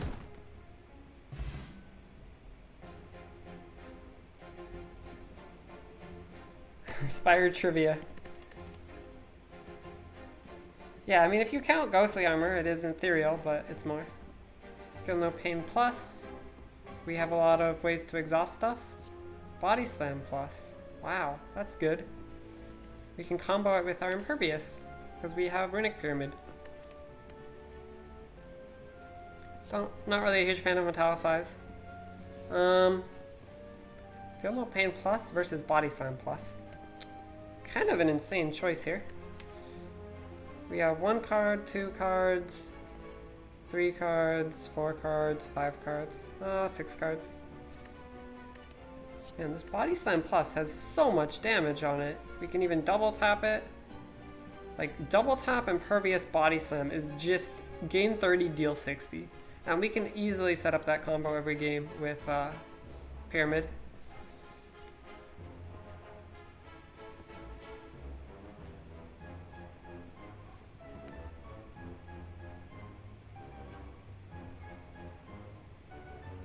That's just good. I mean, Feel No Pain Plus is not bad either. But, they're both so good. That's the thing. Feel No Pain Plus upgrades our True Grit permanently, upgrades our Burning Pact permanently.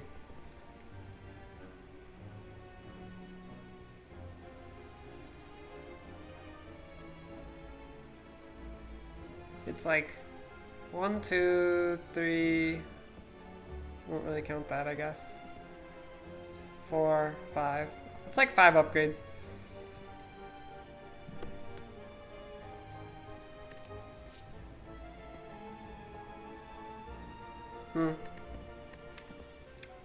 Well, you have to make tough choices sometimes, right?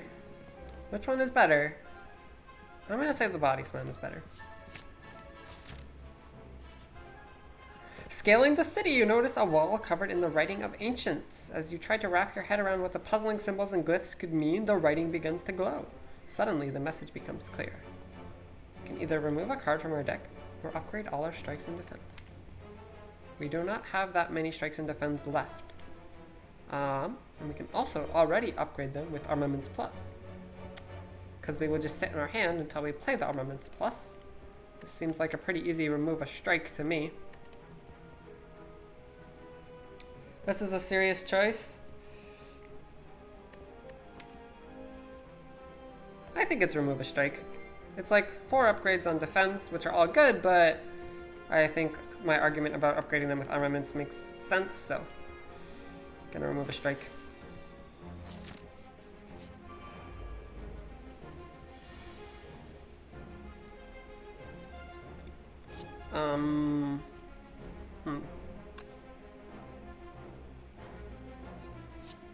So the question right now is how many defense do we want to have chilling in our hand? And I think the answer is not that many. I want to get this stuff out of here to make room so we can card draw. Right? Don't really think it matters who I attack. It might though.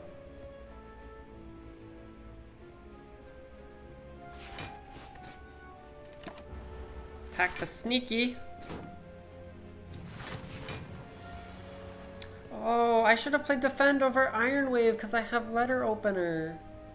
I'm a fool. You're right, letter opener is better. I saw your message after I just said that. Luckily we have offering though.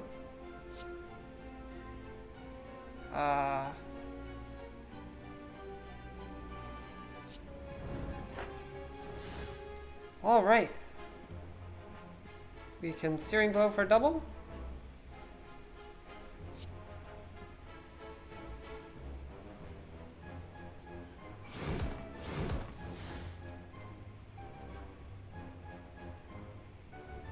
I should have armaments first. I don't know why I didn't.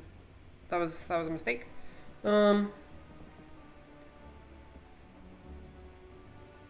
Yeah, and let's go for lethal next turn with like Impervious Body Slam Feed or something. It's fine. Yeah.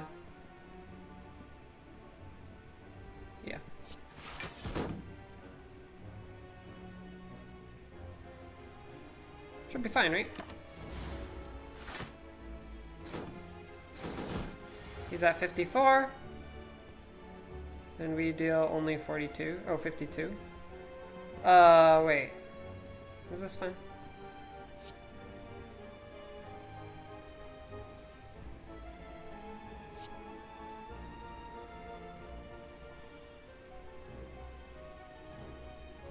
We can deal 49 to it. We can also deal... Wait.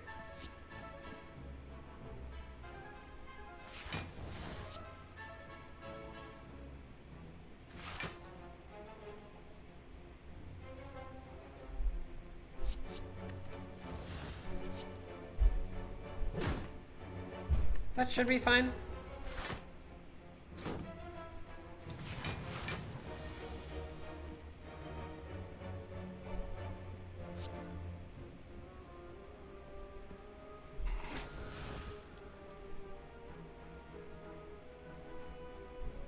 Just play defend. Oh yeah, we have 3 energy. Rip. Toy Ornithopter. Whenever we play a potion, we will heal 5 HP. Nice. Dexterity potion. We can gain 2 dexterity for the rest of a fight. Not bad at all. And guess what? It's a Shockwave. Shockwave is so good. We don't have any weaken yet.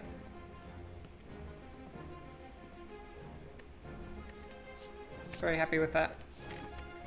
Let's go shopping. There's an Apotheosis here. Apotheosis upgrades Searing Blow once. It's also 2 energy. If we pick Apotheosis... I mean, Armaments is just better than Apotheosis, right? I mean, no, because Apotheosis is better on turn 1.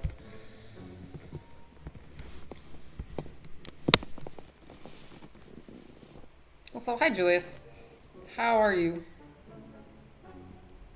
Welcome to our Searing Blow deck, where we boss swapped.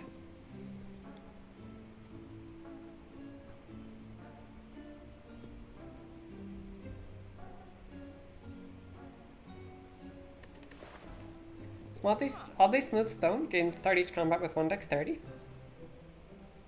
Pen Nib, every 10th attack you play deals double damage. This is very, very good. For example, we can make our Searing Bow do double damage.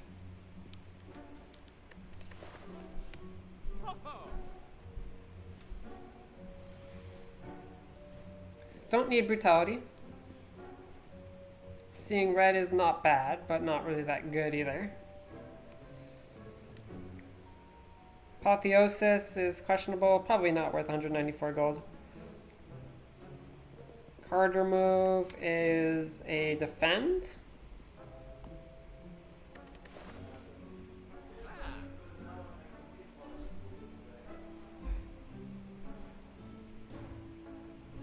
It's a really weak Searing Bow +4.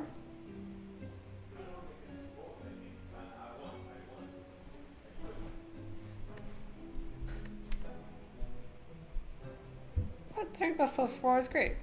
2 mana for 34 damage.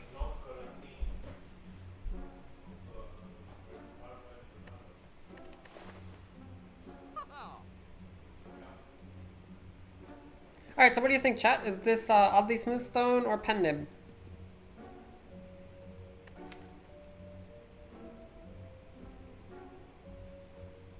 Keep in mind, we do have a Body Slam Plus, which synergizes with the stone.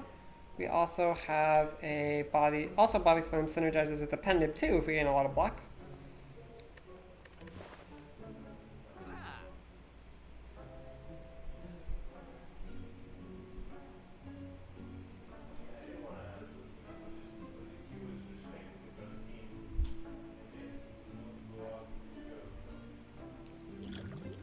We have good potions. We don't need any potions.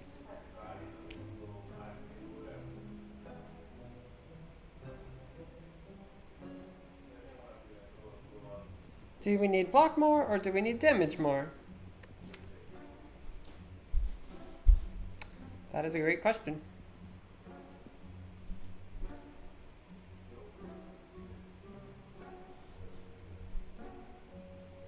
Pen Nib could let us potentially combo down the champ after he is saying defeat impossible.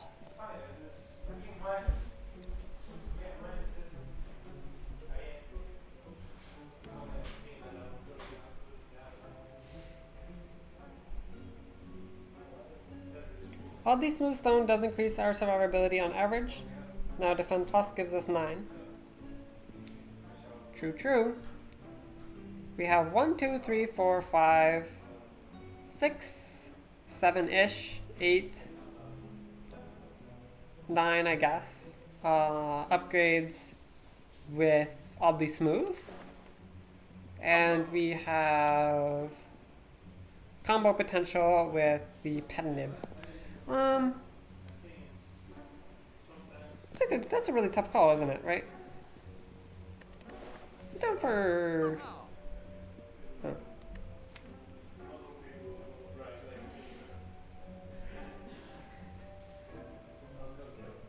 Pet Nib is increasing your damage by about 10%. That sounds wrong.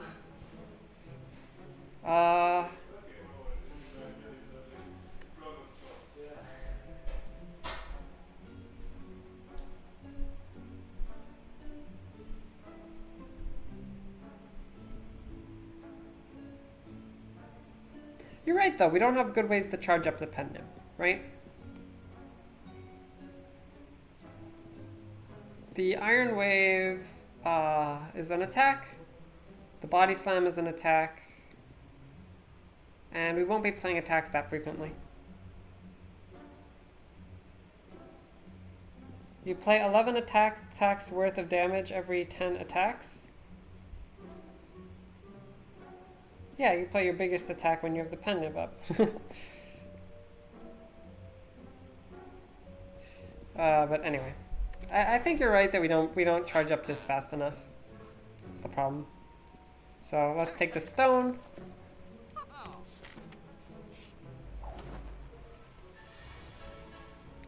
Versus champ, we can have this on literally whatever. I'd like to have it on 4 for the purposes of offering, or maybe even 3. Just upgrade these cards.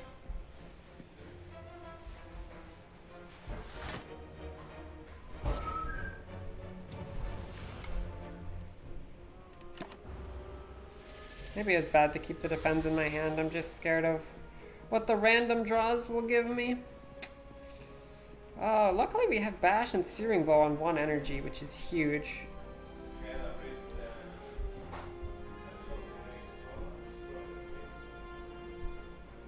Here we can...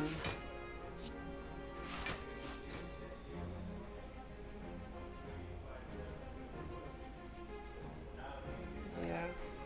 Just Bash now, I think.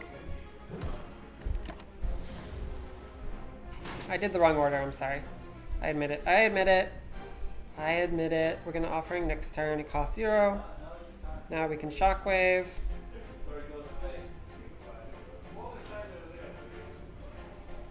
Still want to save this for double tap.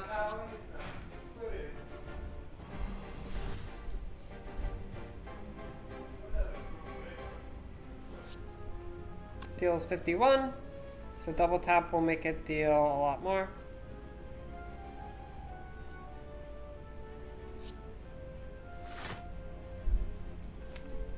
Can we clear out some hand space here? We can get rid of the Entrench. Not doing much. Okay, now we're intangible. Double tap costs 3, so we can't even do our combo, which is really unfortunate.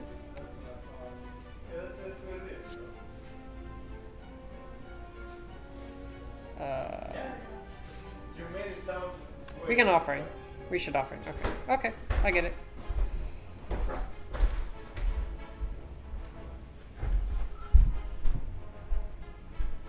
What don't you like about your estimation? Okay, your estimation is wrong because we have combos. So, first of all, having 1 attack deal double damage, it can be double tapped. Okay, so then that damage is going to be doubled and doubled. Second of all, you have things like Impervious, Body Slam. So you're playing your little attacks, and all of a sudden you do Impervious and then Body Slam for double damage. So like the 10th attack is way, way, way more damage than the others.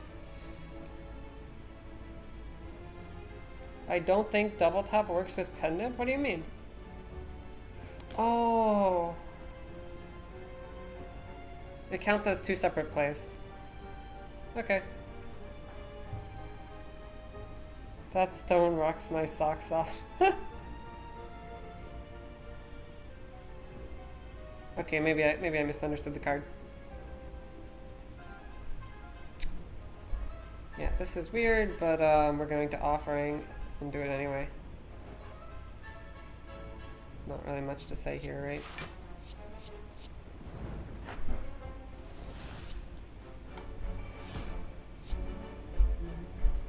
Oh, we're weakened right now? That's a pain.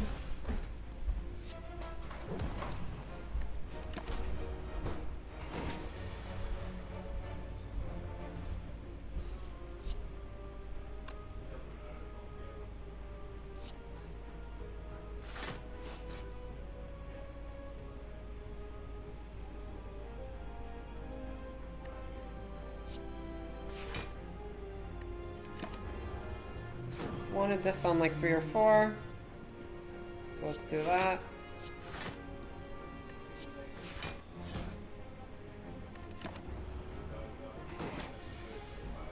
Let's just put it on 3. Seems safer. Regen potion. Another disarm. More disarm, more better.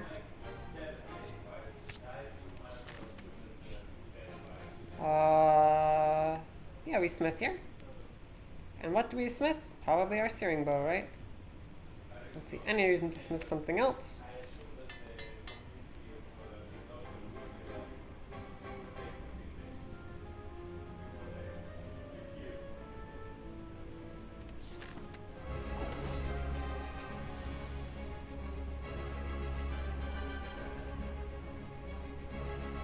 Yeah, but Julius, your estimate has to be wrong, right? Because 10% is your... 10% is assuming your 10th attack is equal to your average attack.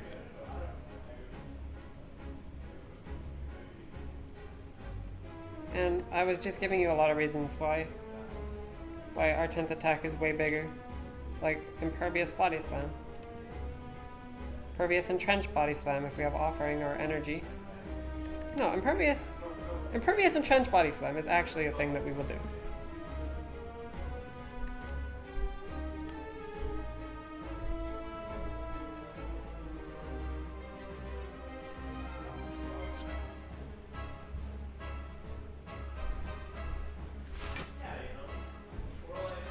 Do we take 2 here to save a defend in our hand for next turn? I don't know. Probably not.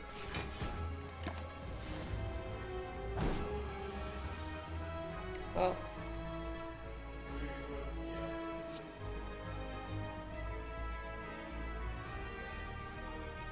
Let's just use the Dex potion, maybe.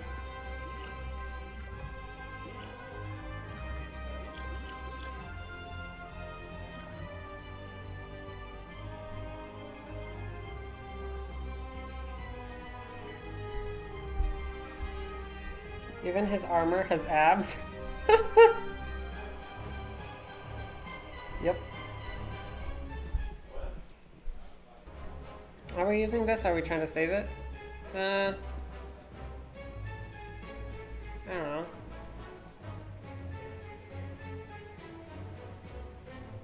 I'll use it, just to be safe.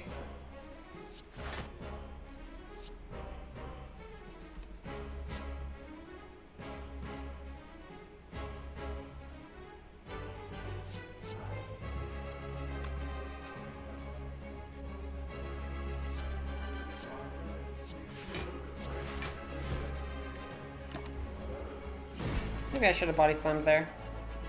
Not sure.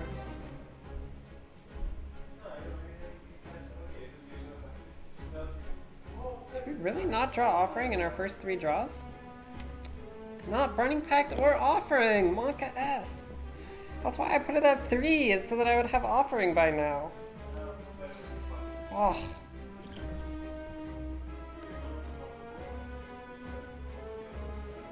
This is silly.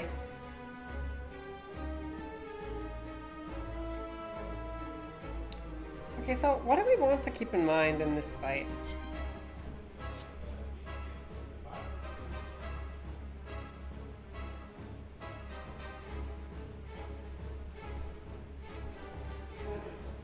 Not really sure what the important things are.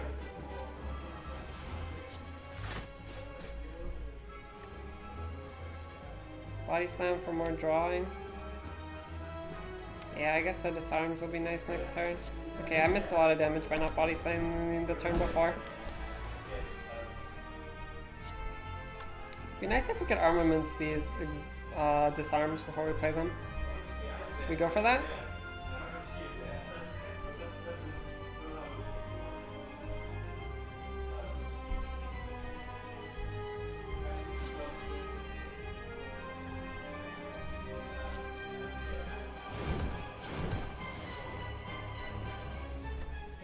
Okay.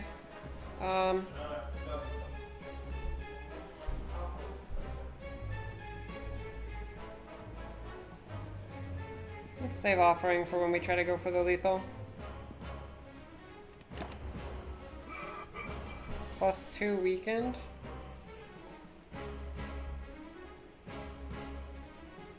The goal might be to cycle armaments upgrades until the champ is almost dead. That's an interesting idea. I hadn't thought about that.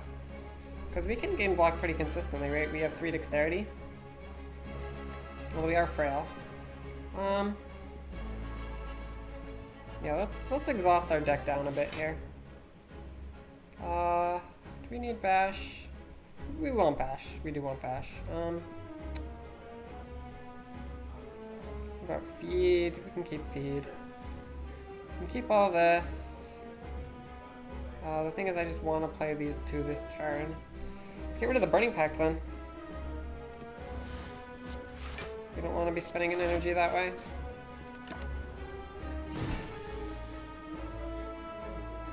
Alright, this is a good armaments. And then are we just double disarming right now? Seems fine. We take 4.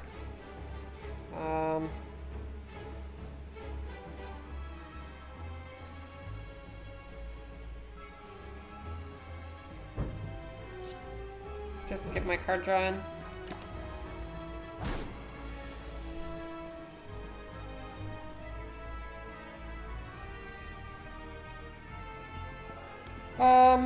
Yeah, we can just stall.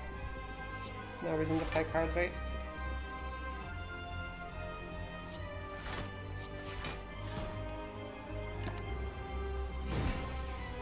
Now we can bash.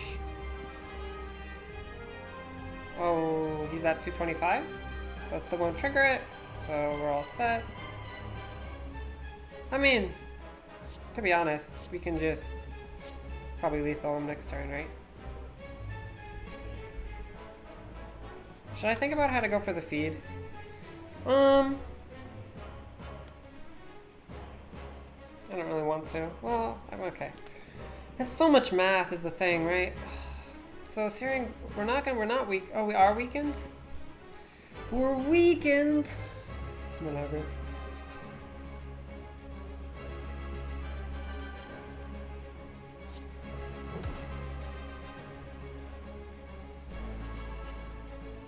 We're not weak this turn. Yeah, we can go for it this turn. How much are we doing?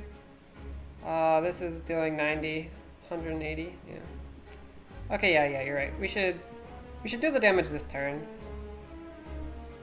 We should.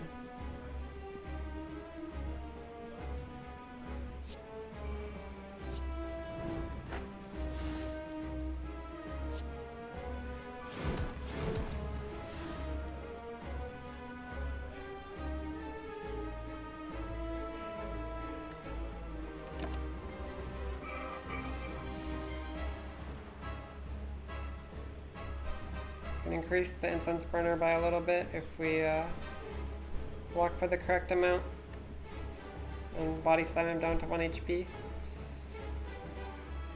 So if we have like 30, 29-ish, 28-ish block, 19. Yeah, that's fine.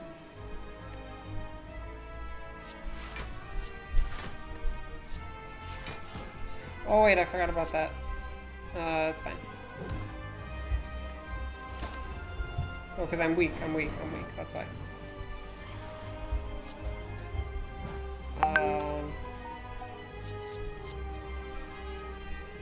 Yep. All good. All good. Weak potion. We barely even took any damage that fight. Probably. I'm not sure how much we would have taken if we didn't dexterity. But guess what, boys? It's Barricade, boys and girls, and generally neutral people as well.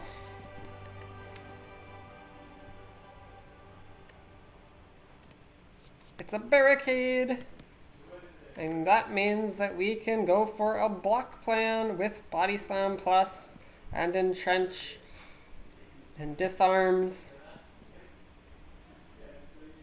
Beautiful. Now we don't even need Searing Bow. You're right, we don't. Poggers. Okay, Mark of Pain. Gain mana at the start of your turn. At the start of combat, shuffle 2 wounds into your draw pile. Wounds are problematic because we have Runic Pyramid. They do not discard. No thank you. Velvet Choker. Gain mana at the start of your turn. You cannot play more than 6 cards per turn. Do we ever play more than 6 cards per turn? We have Offering, which allows us to play 1 card to go up to 6 mana.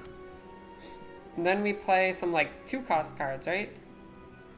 I think this is completely fine. Anyone have any potential issues with a Velvet Choker here? I think it's fine. 6 cards per turn is plenty. Plenty. We're not doing corruption stuff. We're not doing Dead Branch. We're not doing like a lot of 0-cost cards. We barely have any 0-cost cards. Don't have a lot of card draw. Choker. PogChamp. Okay, now our deck is very, very good. And so we should, let's see, what should we do here? I don't know.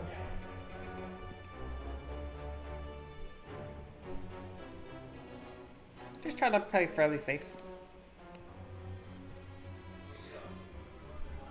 Okay, we have a Donu and Deka. Donu and Deka might be a little bit challenging. Keeping our deck small will be helpful. Let's not put too much junk in here. If anything, try to remove some defense.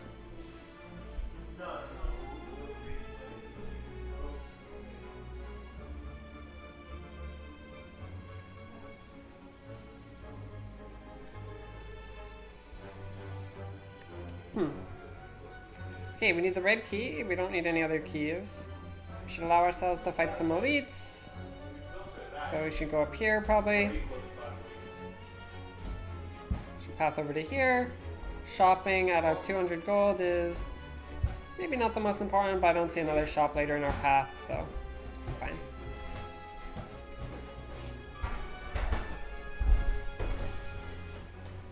There's no way up there to fix the bathroom.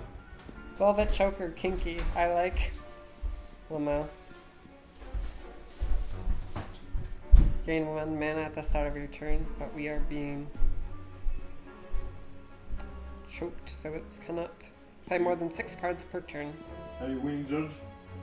Yeah, I think so. We'll see. Are you in Act 3? Yes.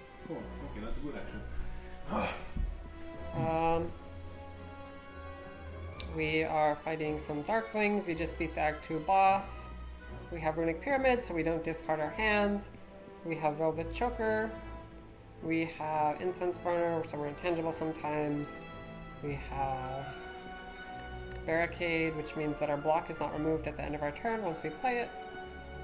It's going to maybe be a little bit difficult to get this in play, but once we do, we can probably take a lot less damage. Now we're just trying to block. We can gain 16 and take 8 damage, or I guess not ideal, but it's fine.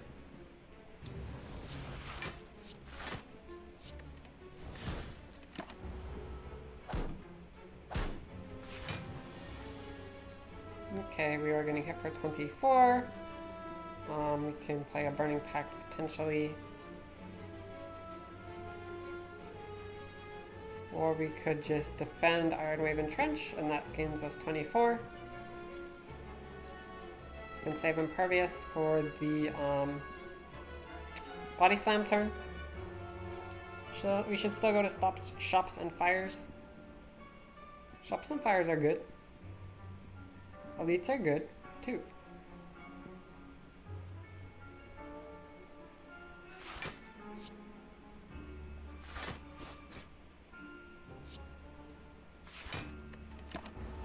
Don't take any damage here. We have Incense Burner on 4.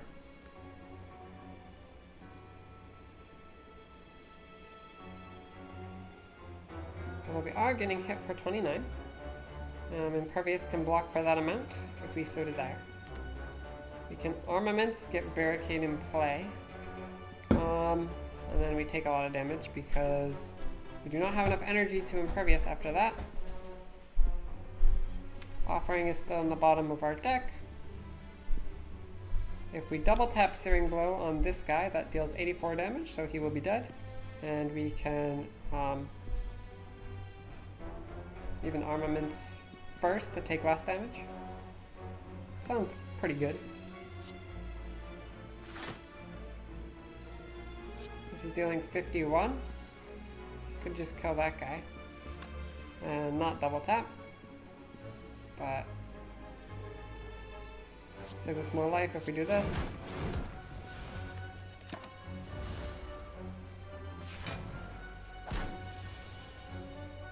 There's a Shockwave here. There's an Offering for next turn when we're intangible.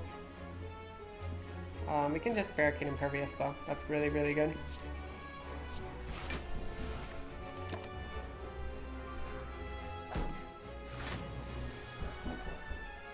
Alrighty, double tap plus.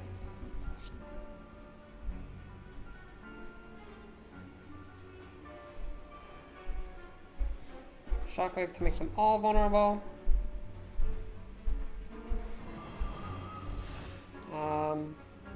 Body Slam is dealing 39.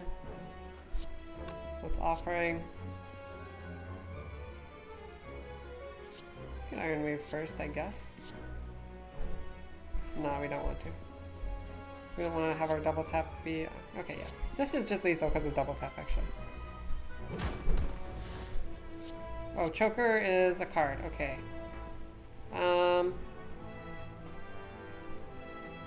We have played 4 cards already. And... we should be thinking about that. Guess there's not too much to think about really then.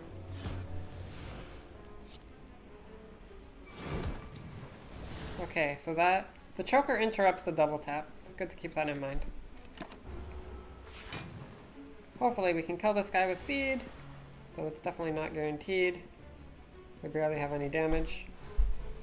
Feed is dealing 19.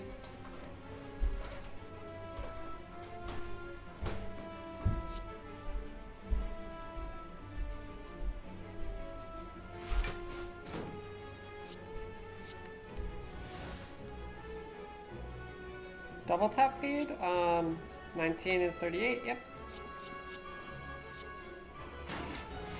Yum! Yum yum yum yum yum. Alright, Warcry plus, Reckless Charge plus, Shrug It Off plus. Normally I would say Warcry plus is great, but we do have a Choker, so it's significantly less great. Shrug It Off plus is pretty good. But, is it something we want? We have an oddly smooth stone, so you can think of it as gaining 9.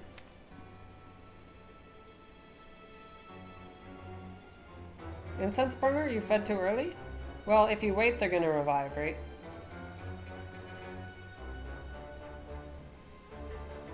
Although, it is true that I wasn't thinking about Incense Burner, and I should have been.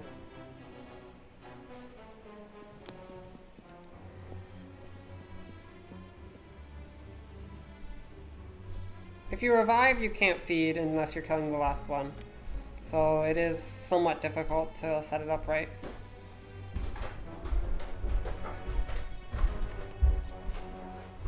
You can still stall out with Entrench. Okay, that's fair. So how would that look like though? You like get them all to be really low while playing Entrench, then you wait till Incense Burner's on the right time, and then you play 3 attacks and kill them all at once. That makes sense, okay. Do we want a shrug? Actually not really sure.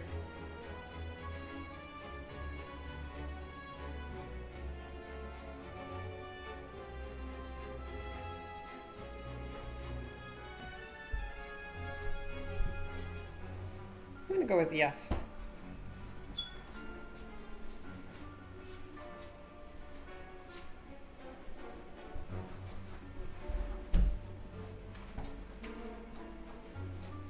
It does hide which card we will be upgrading with armaments. 1 energy gaining that much block is fine. I think. Okay. Shrug it is. Too bad we don't have enough gold for tungsten rod or horn cleat. We can get a clockwork souvenir. There's another apotheosis.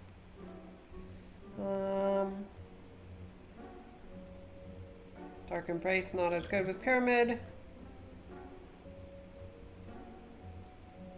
Harder move versus Clockwork Souvenir. So our harder move would be a defend.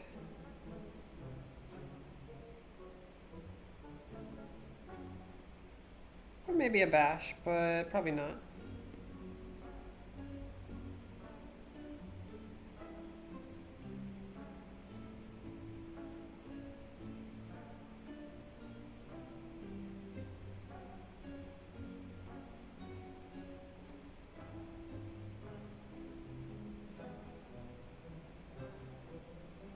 Actually, is Bash or Defend worse? I don't know.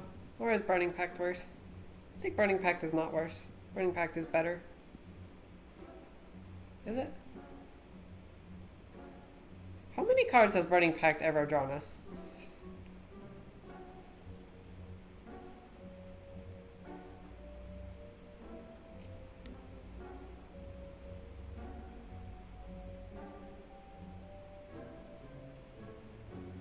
I mean, it's good probably for like our turn 1.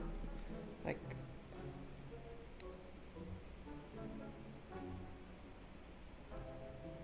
it's better than a defend, I think. It's either defend or bash. And bash is not really necessary once we have Barricade and Trench going. So it's only useful in fights like Reptomancer where you can't get it going. It's probably still better to keep a bash. Defense are worth a lot more when you have Barricade. Yeah, I agree. Problem is, we don't necessarily have the energy to spend on Barricade if we're getting hit for 1,000,000 damage.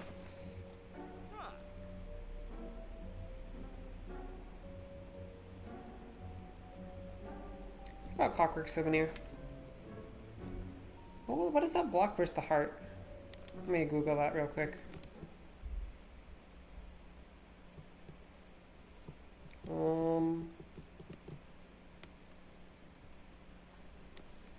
Corrupt Heart.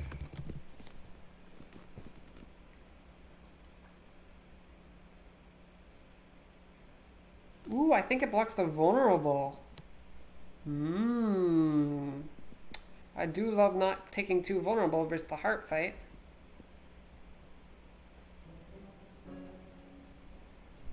Oh, Cordiammer says vulnerable. Yeah, that seems really good. What does it do versus Donu and Deca? Does it do anything? Let me check. Donu and Deca.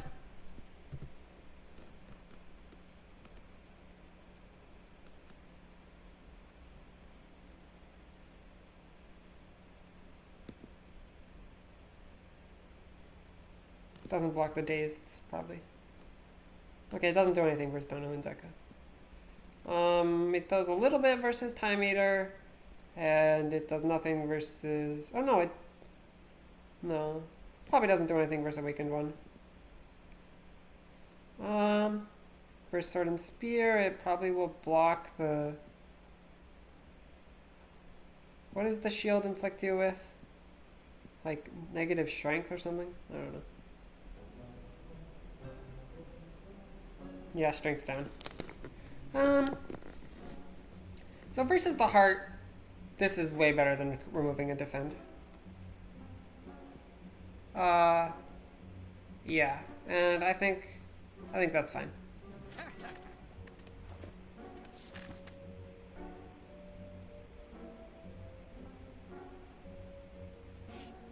Orb walkers. Well, our incense burner is not set up, unfortunately, so we have to think about this. There's no way we lose 77 life versus this. Okay. Can even use potions.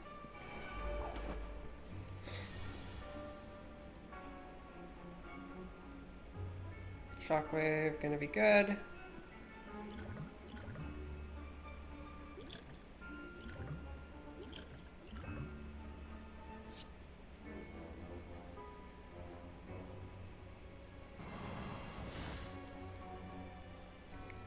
And now we can block potion.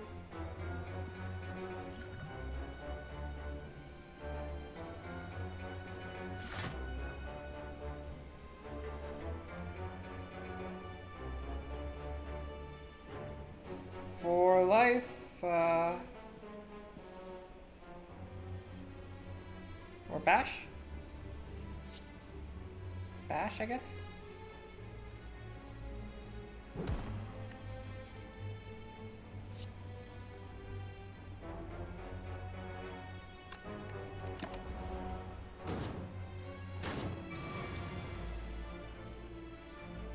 We could buy a regen potion, not that I think we should have, but it was worth thinking about.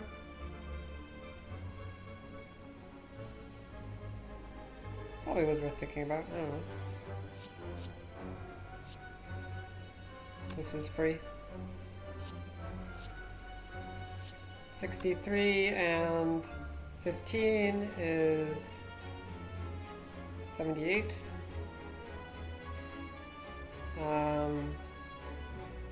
We can block first and then deal an additional damage.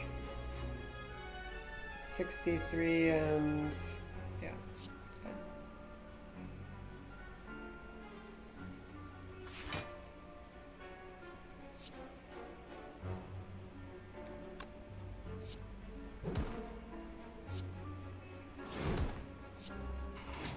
Yum yum.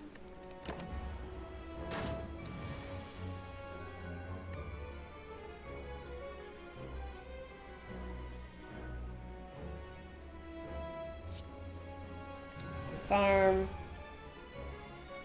And then gain the block.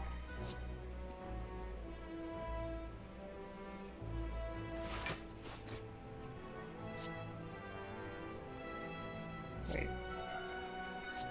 It's fine. It's fine. Probably could have played that slightly better, but I think it'll be fine.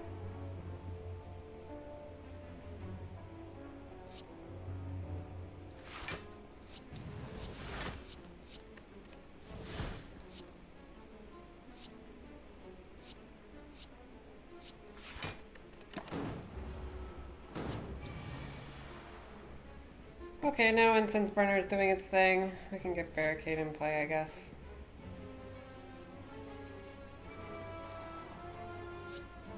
I'm trying to set up this for later, too.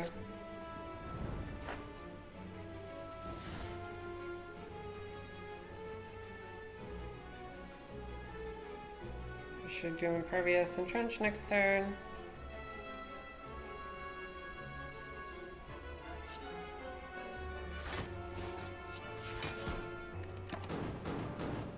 It's really nice that the burns discard. Really, really nice, in fact.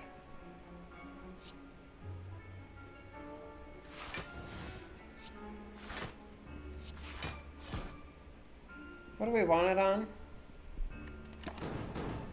We want it on a high number, like 4 or 5, probably 4.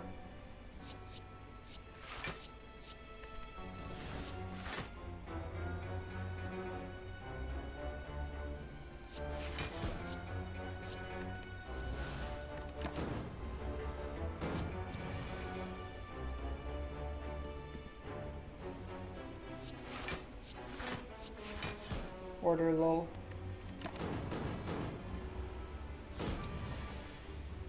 Yeah, 4 is fine. And there's nothing else to worry about here. We already feeded. Okay. 47 gold. A gambling chip is an amazing relic. We can discard some cards at the start of combat and draw that many cards. Yeah, so we can discard our garbage cards and get Barricade in play sooner versus the boss. Yeah. Great. None of these.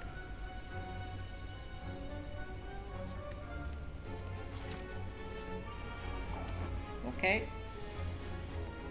Can get rid of some defense, get rid of bash, get rid of disarm. Don't think we really want to be playing those that much. Can take out the exploder.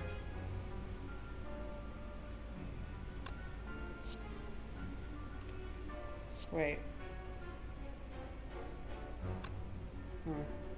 It's fine. We can feed on this guy at some point. Take 3.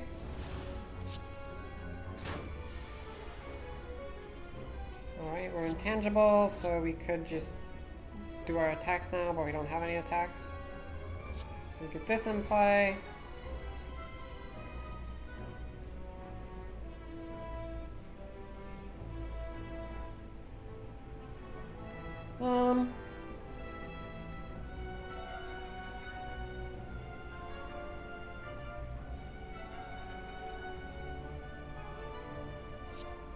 Yeah, Burning Pact is not a great card. We're not really getting much draw from it, I think. Because the problem is we're like drawing up to full hand almost a lot of the time anyway. This could be comboed with feed if we need more damage. Whatever.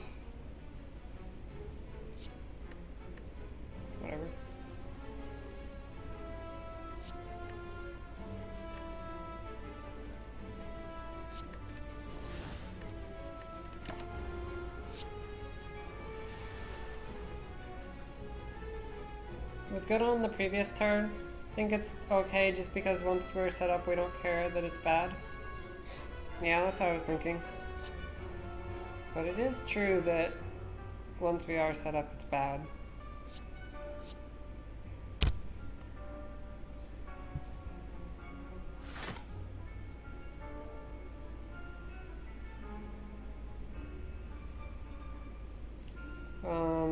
Yeah, feed is dealing 12 here. Wait. I want to put this in range of feed after body slamming it. 18 is not quite enough, right? So we can do this. No, we can't do that. Alright, well we can next turn.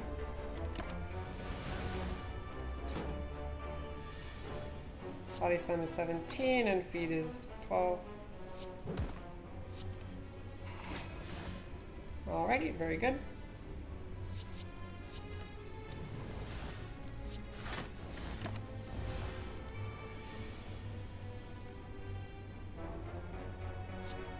We want Incense Burner on 4, right?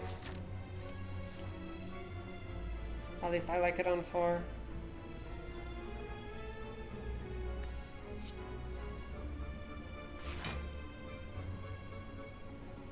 Try to make hand space.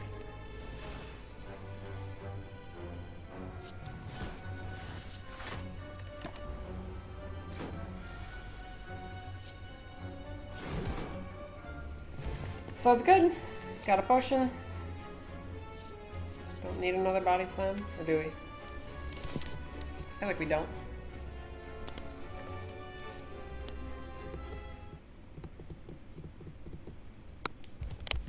Sorry.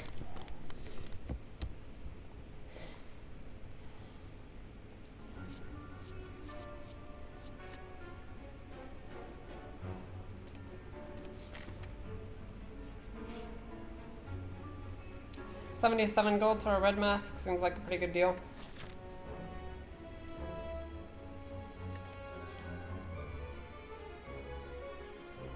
Highly ornamented tomb can be seen on the other side of a floating path. Upon reaching the tomb, you notice a slot for gold coins with a scratched out inscription above it. Offer 77 gold.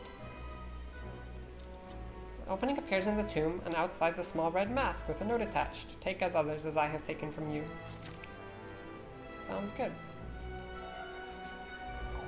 Okay, it is a Nemesis. Shockwave is good.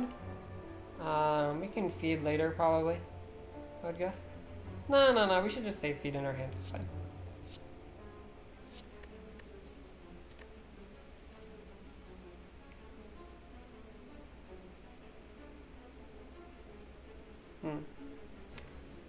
Maybe I shouldn't have got rid of the defend, huh? The skill potion for a little bit of life. Guess just offering.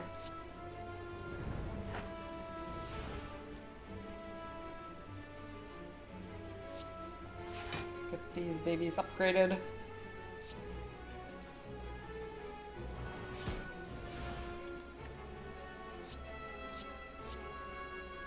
What do we want to get rid of though? All our cards are good.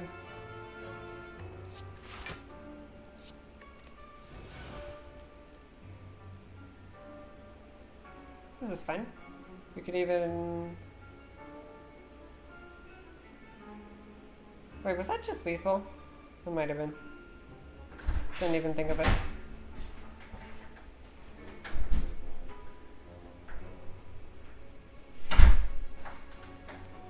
How much damage do we do now if we just like double tap, Iron Wave, Body Slam? Like, big deal. No, that's not. That's fine.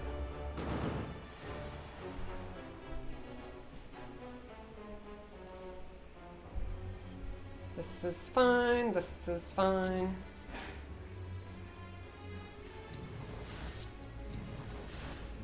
Wait. I should have drawn for barricade. Oops.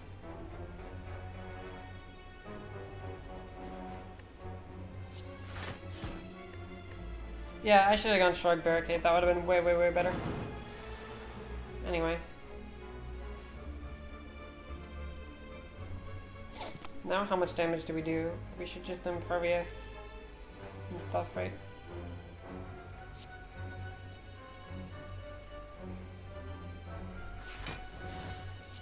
Okay, 60, so 120.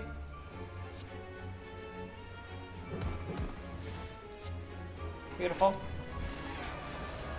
The last hit of the last card for Choker got the lethal. Meat on the bone. Well, it's not bad given that we have so much HP, but for the most part we're doing fine. Colorless is garbage, but weak is also pretty bad. I'll still take the weak. None of this.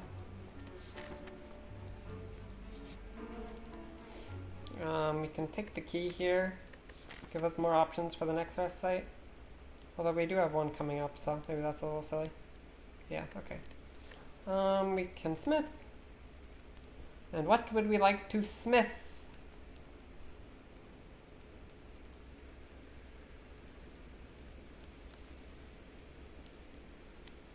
Could smith the barricade.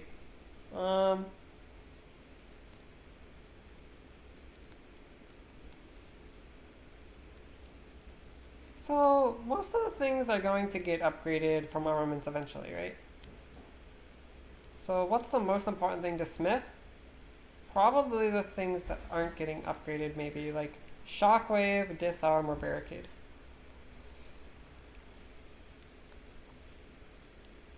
Shockwave kind of doesn't even work for Stono and Deca. Neither does Disarm though. Yeah, I think we upgrade the Barricade, I agree. Barricade gives us an extra mana on the turn we play it. Which could be super good. Alrighty, let's get rid of all of our junk. Disarm is actually, I think, worth playing versus this enemy.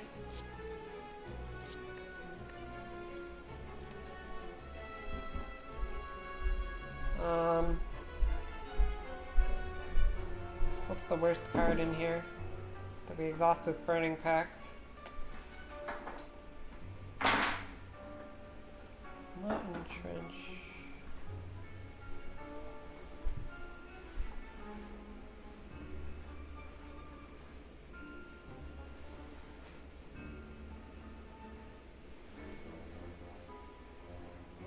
The armaments or disarm.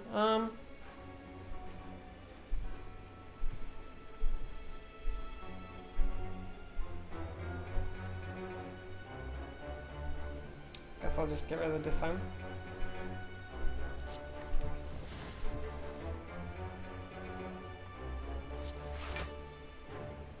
Found another disarm.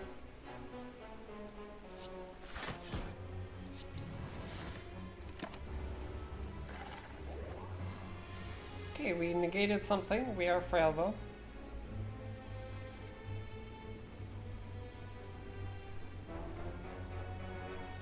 Can weaken him.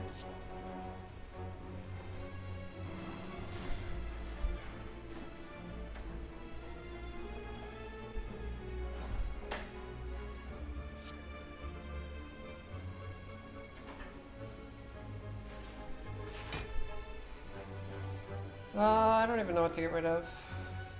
Searing Glow is even a consideration. Is double tap a consideration?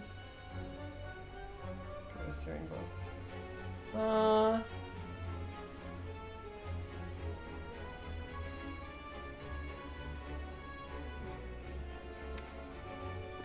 Barricade next turn.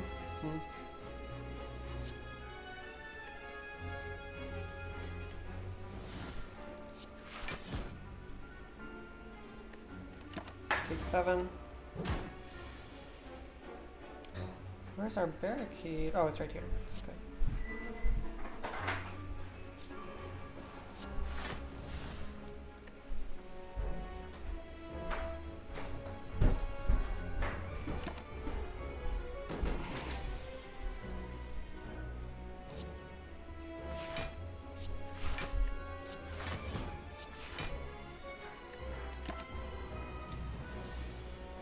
Okay, we are intangible, so we have mana.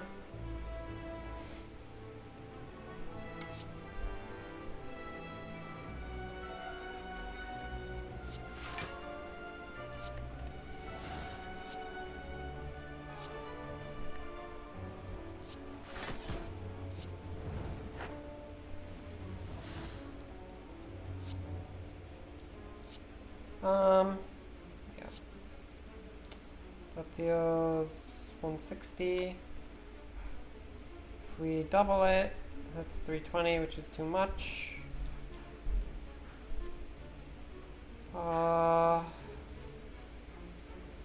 Okay. So we don't double it then.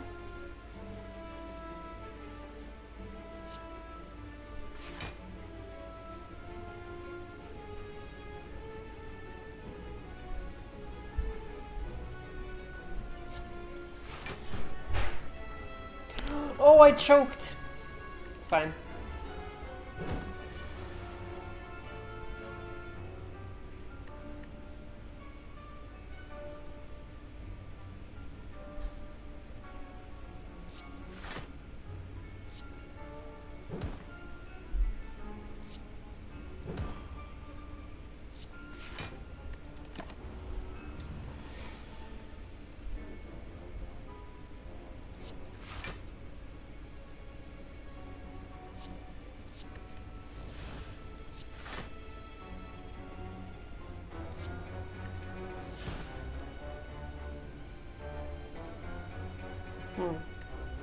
I guess we just double tap Bash until it's down in range.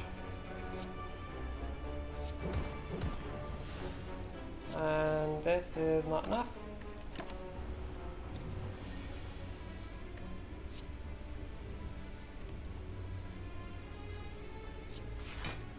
He's hitting for 17 times 5, as he does.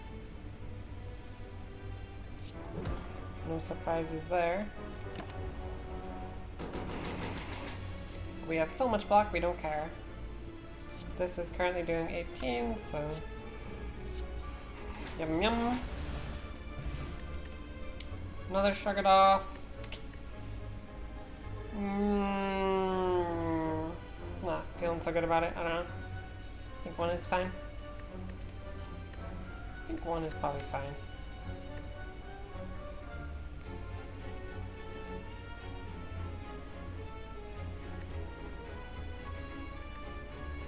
I don't know. Feels like I could go either way with that one. White Beast statue, potion always appear in combat rewards. So we should remember to be using our potions.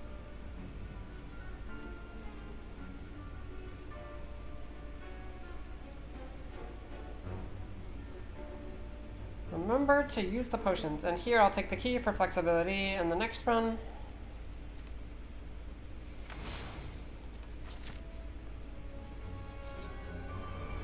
Is our friend the Repto. I've completely forgot to set up this, but we're intangible turn 1.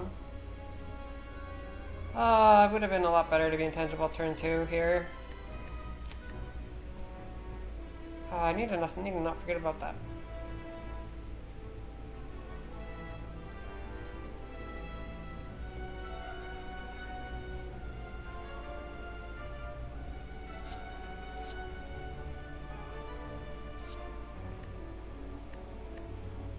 Let's see if we can draw Barricade here. Ooh, offering when we're intangible. Beautiful. Yet another reason to play the discard all of them. Do we have lethal? Probably not. We have double tap Searing Blow for 84. Then we have Impervious Body Slam. Okay, wait, maybe we do. Double tap. I mean, we just do it. It's fine. We can even Shockwave. Wait.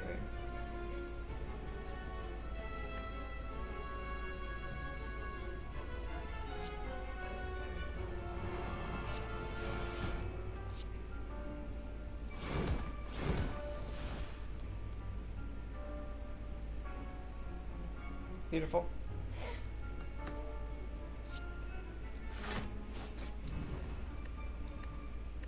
So now we just see if we want to survive more or whether we want to not die.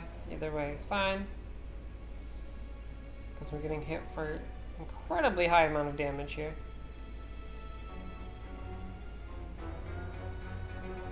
The answer is we probably just want to not die. See how much block we would gain anyway.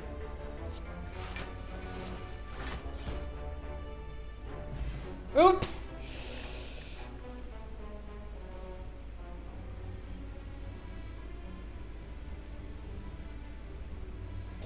Yeah, I need to read chat more. I'm making a lot of mistakes.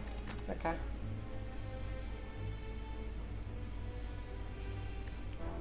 Negate the next 2 curses. I forgot to use a potion. That's not necessarily a mistake, but probably a mistake. This is a good potion, though. Get rid of weak. Another double tap? Feels kind of unnecessary. Feels a little bit unnecessary.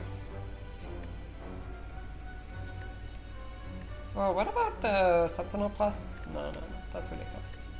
That's ridiculous. A Tesseract. Let's lose some HP and gain some cards. Vivid flashes of a distant memory. Oh, we have meat on the bone now? Easy. Panacea. Gain 1 artifact and exhaust. How about no? Finesse. Gain 2 block, drain 1 card. We have a choker. How about no? If you have no attacks, draw 2 cards. Do we have no attacks? A lot of the time we have no attacks. We have 1, 2, 3, 4. But feed stays in our hand. Okay. Yeah, attacks are staying in our hand because of pyramid, so this is not very good. No, no, no. No, no, no. No, no, no.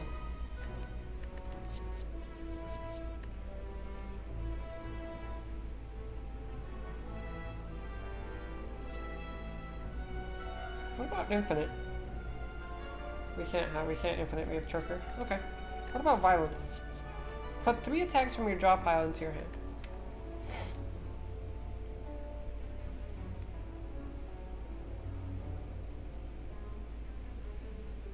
We forgot to throw away our weak potion. Yeah, we need to remember these things. Okay, so White Beast statue. Need to remember that. Being on the bone, we should probably remember that if it's relevant. Choker, we should remember that. Incense burner, we need to remember. And feed, we need to remember.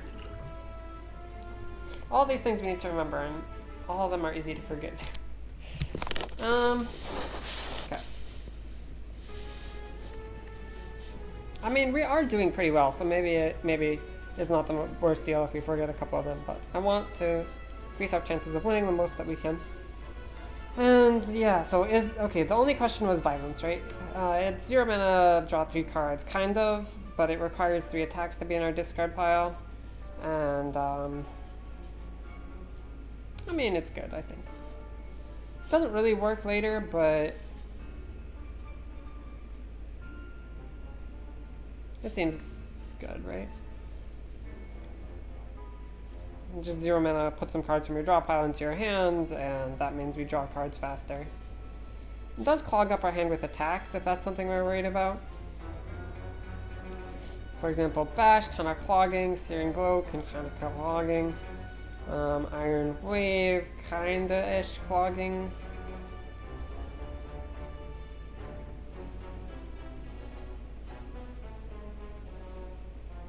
Is that ever an issue? Body Slam is definitely not clogging.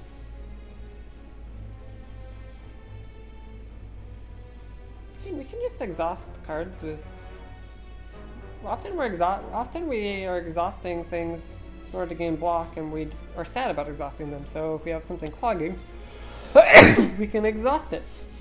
Excuse me. Yeah, I think this is actually good.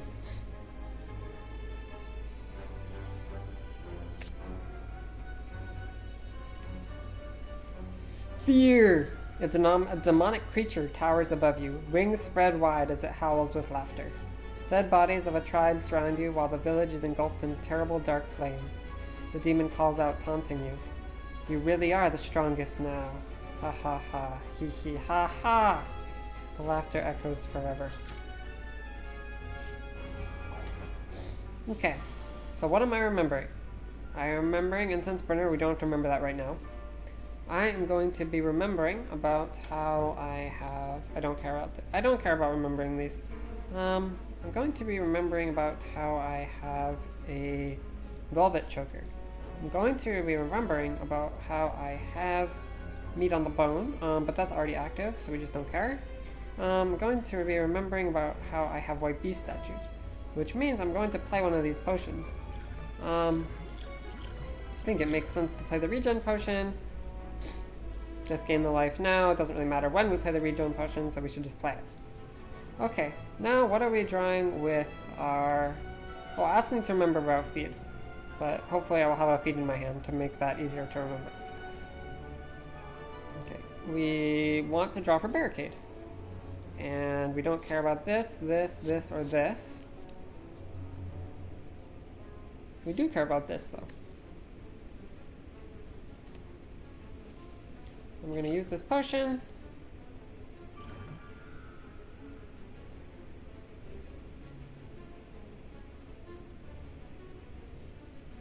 And now we're going to Shockwave. Are we going to Offering yet?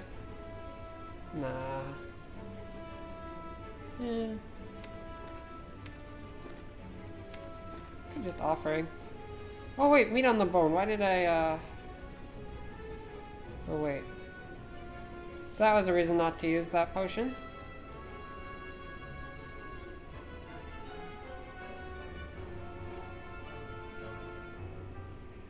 I could have just not used the potion, and then decide later which one's the worst.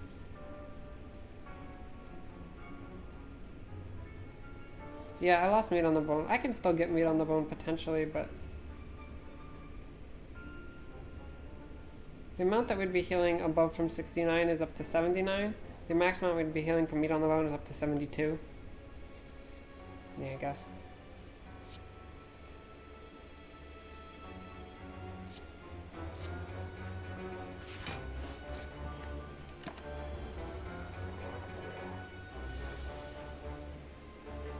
We negated his attack.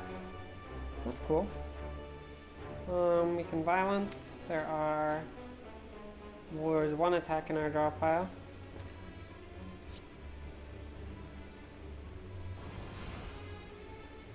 We can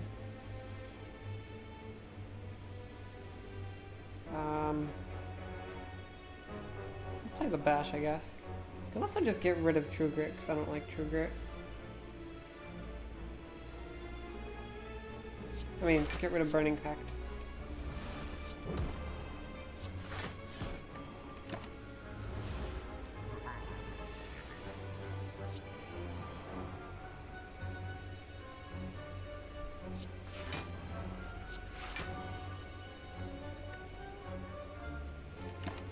Okay, I'm remembering about Feed, I'm remembering about Incense Burner. I'm remembering about how we're trying to gain a lot of block.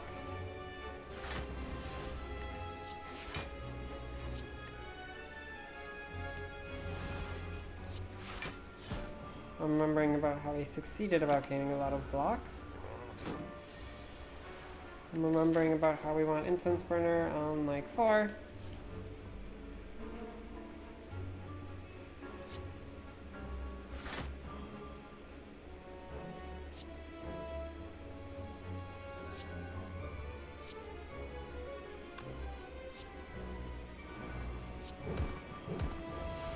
Whoa, that did a lot more than I was expecting it to.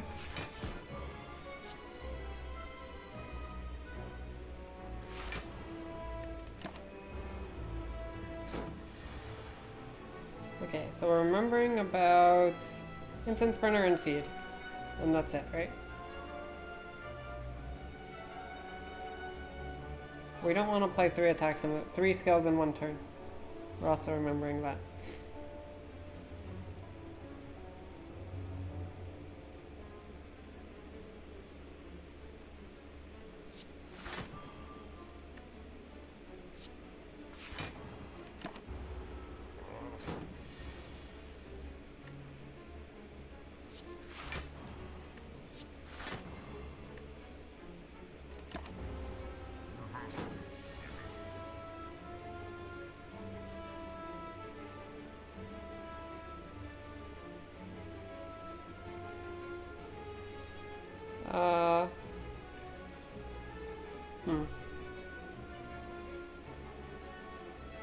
Guess Incense Burner on 3 is probably fine.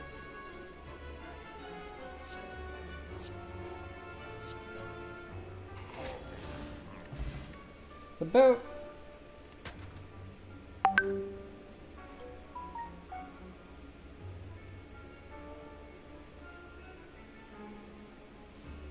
Yeah, the letter opener was kind of causing us issues. Also because I didn't do the math about the body slam. That's what really caused us the issue. Whenever we deal 4 or less unblocked attack damage, increase it to 5. We never deal 4 or less unblocked attack damage, so this is effectively does nothing. Swift Potion, alright. Shrug it off. Already discussed that. Darklings again. Come on, Darklings. They're all buffing, huh?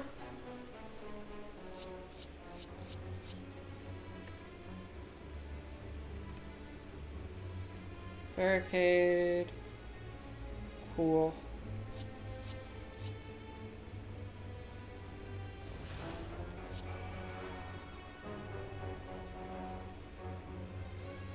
Yeah, Burning Pact just is not really that good, is it?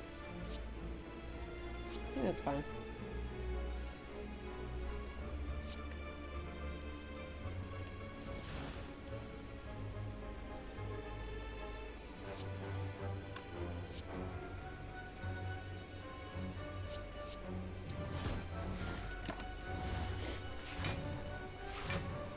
Okay, now they all hit us for 1,000,000 damage.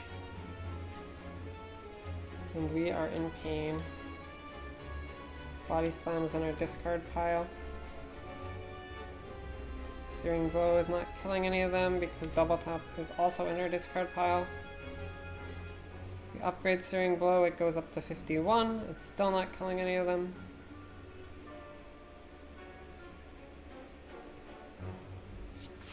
Well, so be it.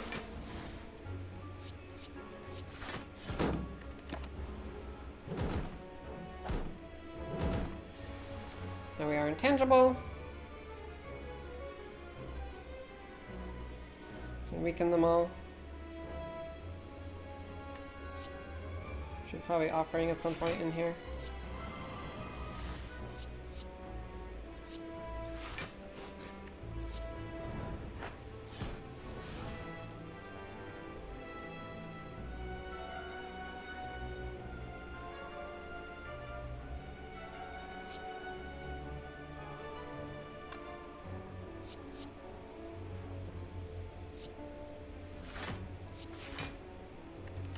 This is fine.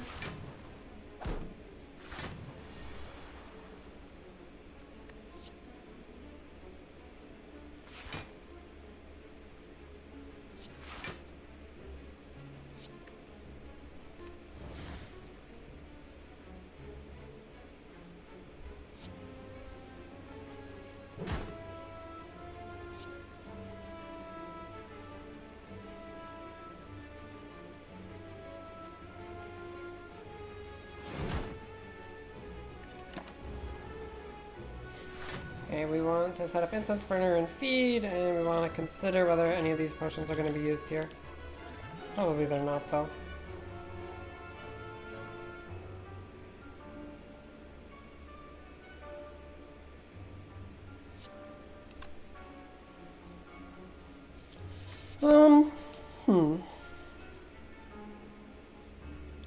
What other attacks do we have? Searing Blow deals 91. Yeah, too much. Much too much.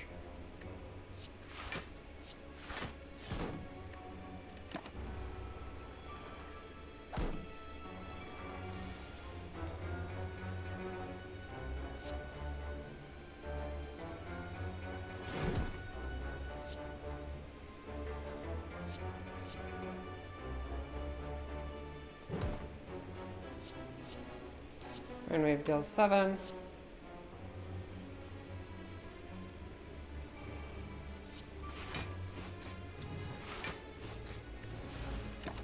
Okay, so now Incense Burner will be set up, and none of these potions should be used, so we're good.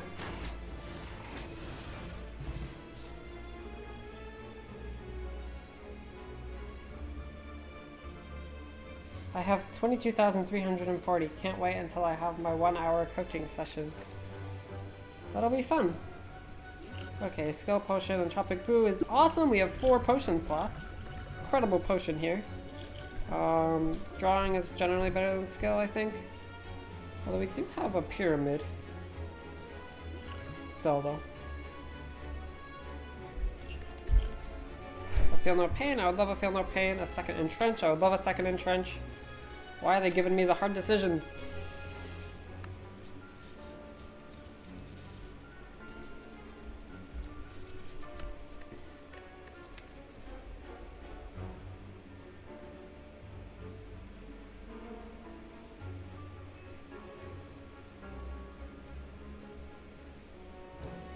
Okay, so second Entrench solves the problem of not drawing Entrench frequently enough. Feel No Pain solves the problem of taking damage before we have Barricade. Which problem is more bad?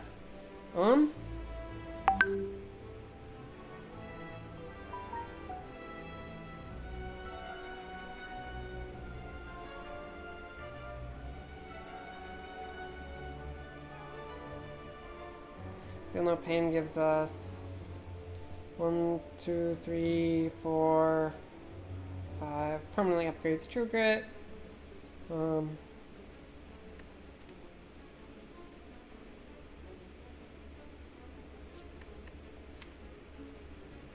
That's a really interesting decision, actually. Feel No Pain is quite good versus Dono and Deca, but so is Entrench. Feel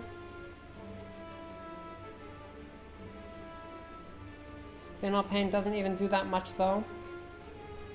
Well, it gains us 1, 2, 3, 4. Let's say 5, 6 if we play this twice. 7, 8, 9. Say. Gains us about 27 block for 1 energy. But the block is not really, it's sort of spread out on multiple turns. Sometimes that's good, sometimes that's bad. It also might give us less than that if we draw it later in our hand.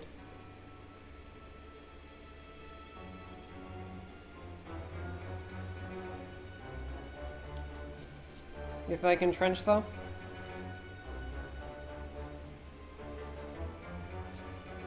Because yeah, some of the exhausting is going to happen before we get to Feel No Pain in play. But which one's better in our starting hand? Definitely Feel No Pain.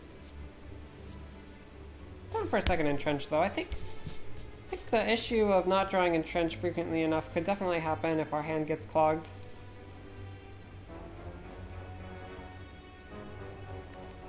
Being able to draw it easier is good. Also, it's easier to upgrade them with armaments and stuff. Alright. Now we upgrade either Shockwave or Disarm.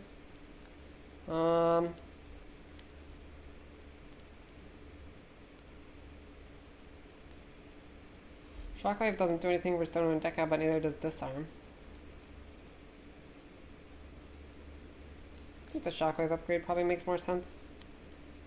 Because that's what we want to be playing early. 5 turns a week is very good. Okay, we got Barricade turn 1, so that's perfect. We also have Impervious Entrench. Okay. So we play Barricade, we take a hit. Then we go Impervious Entrench. It's fine.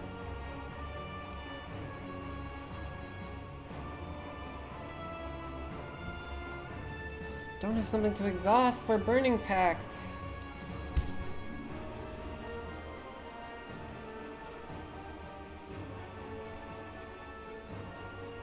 Could use the draw potion, I guess. But...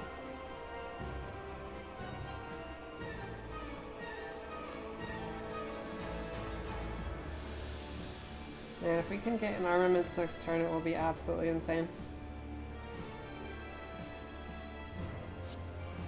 Wait, yeah. I mean, yeah. There's no way in heck we're using any of these, and do we want to take 24 damage is the question.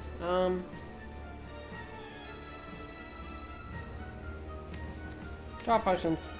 Well, I think this is the hardest boss for us, but we did draw Barricade in turn 1. We can get meat on the mode value if we go down to 62, so it's just fine.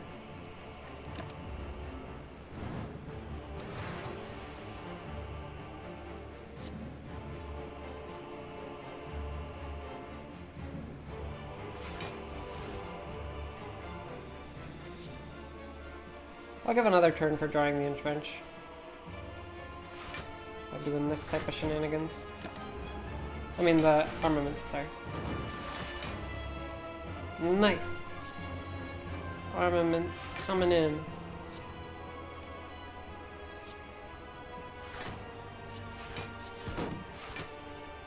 GG! I think, at least.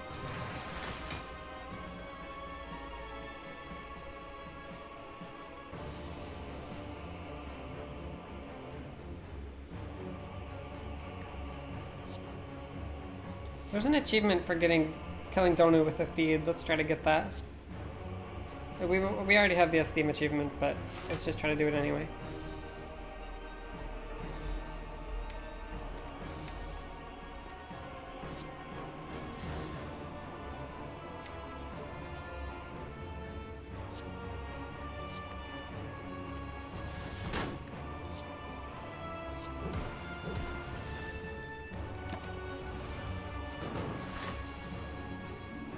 So what do we need to do? We need to set up incense burner. And that's it, right? We need to feed? Okay, we need to feed. Yeah. Okay, so we want this on like 4 maybe?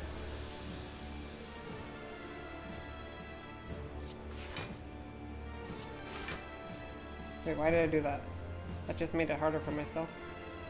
It's fine.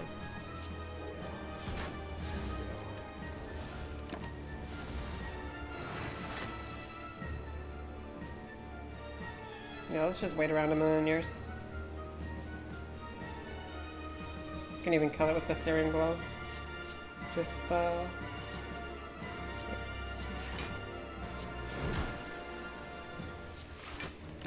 not gonna body slam. No need to. Don't need to, it's just fun.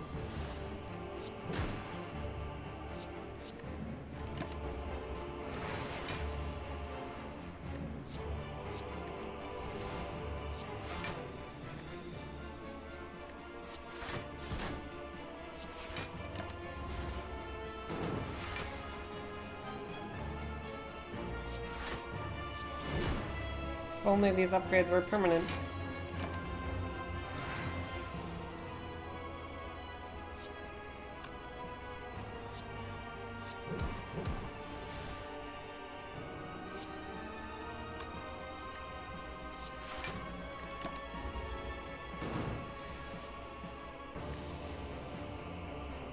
Okay, so we're gonna feed on it next turn.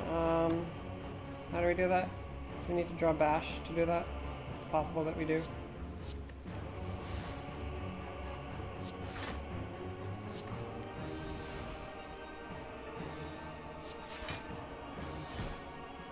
we exhaust Bash? No we didn't.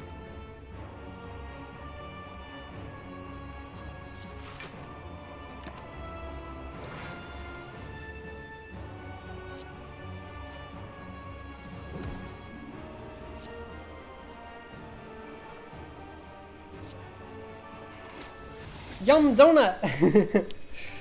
Meat on the bone healing.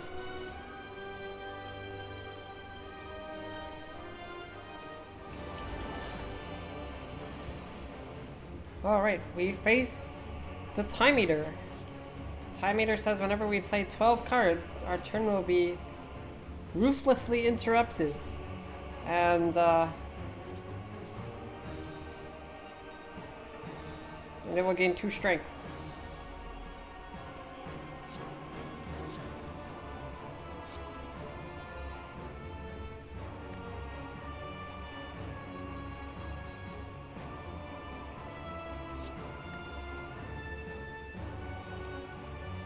Looking for barricade here, very nice.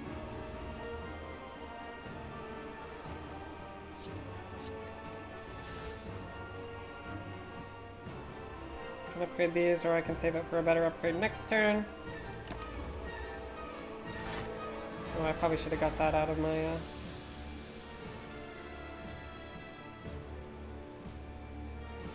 Okay, Shockwave is good.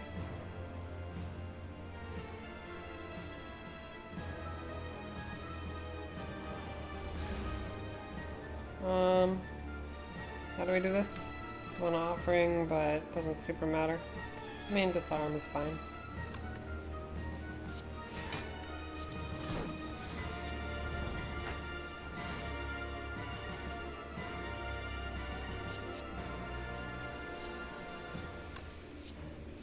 We won't be frail next turn, so we should impervious next turn.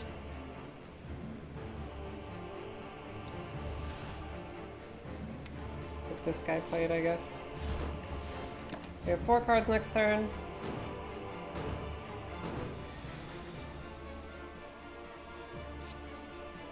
1.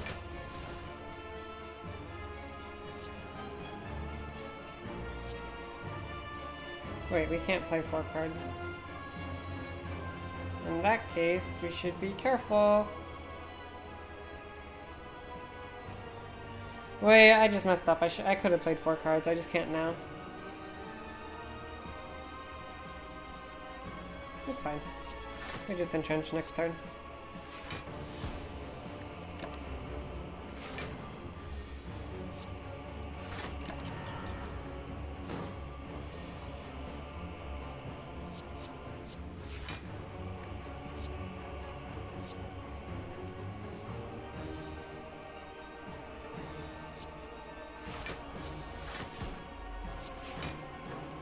A-okay.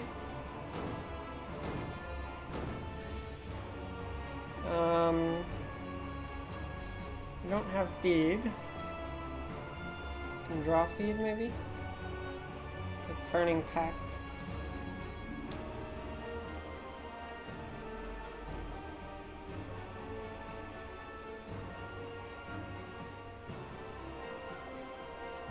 Is there a way to kill it with feed this turn?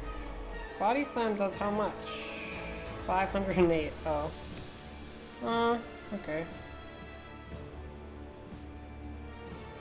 Well, that's not going to be how we do that. Just wait around. It's fine.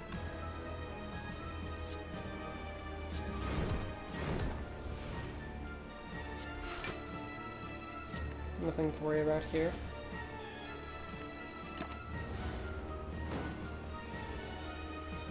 Oh, and it's really important that we have this on 4 versus Sword and Spear. So let's not forget that. Please and thank you.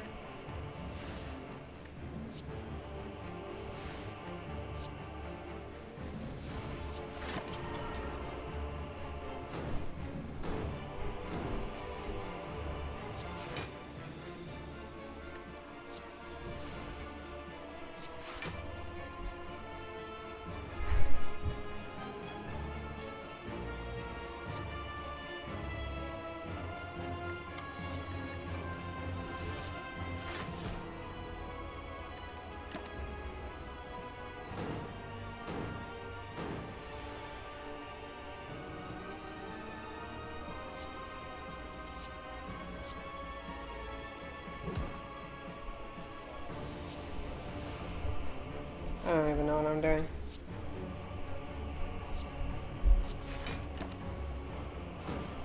I'll get there eventually. There's nothing that can go wrong.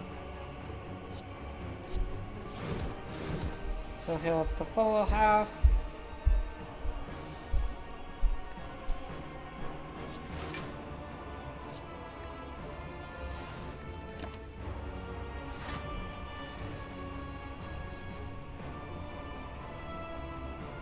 I think he meant the time meter is dead.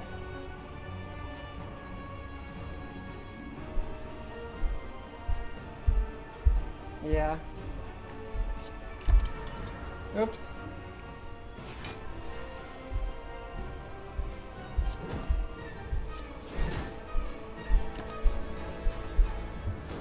There's literally nothing that can go wrong here. I'm just gonna stall out until it's over.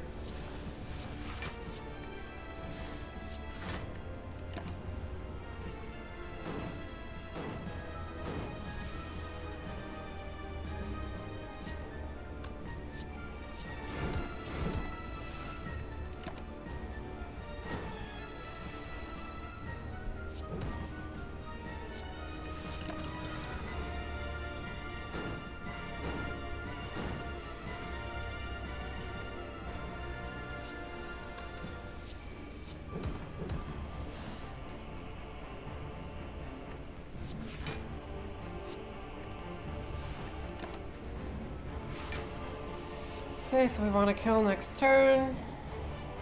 Sure, that won't be too hard.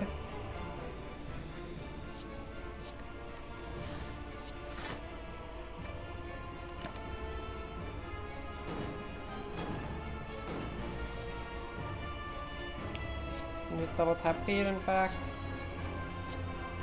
Yum yum!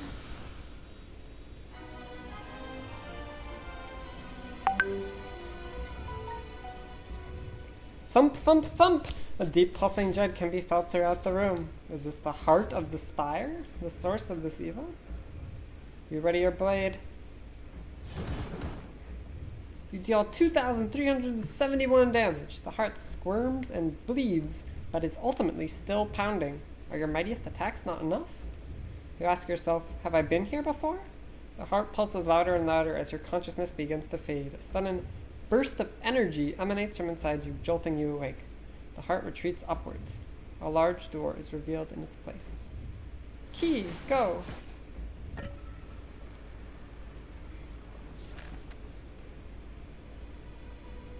Okay, so we have a choice between a smith and rest.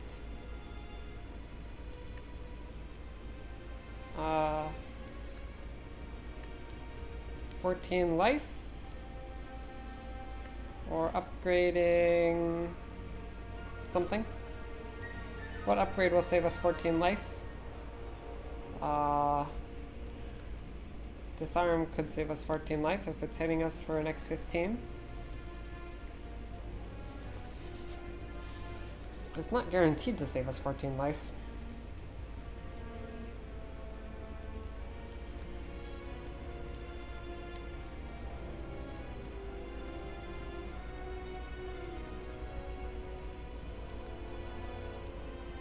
Reducing entrenched to 1? No.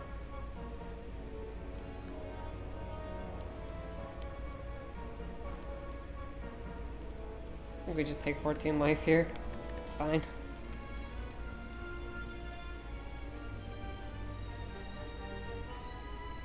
Hey, nothing but cats. I think 14 life is more likely to be useful than anything else, right? We're not healing.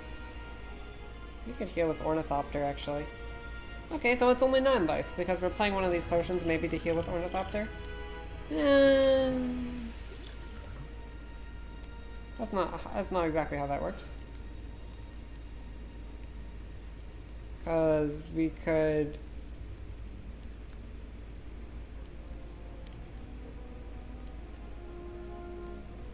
This healing, like, we could take damage in the fight, in the Sword and Spear fight, and then heal with Ornithopter, so... Oh, we also get a card reward. I didn't even know that.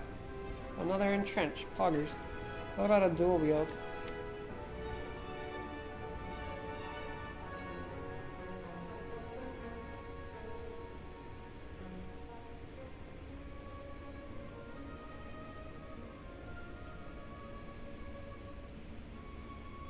Dual wield for body slam is kind of fun. Dual wield for feed could give us a little bit more life, but I think the Entrench is way, way too good.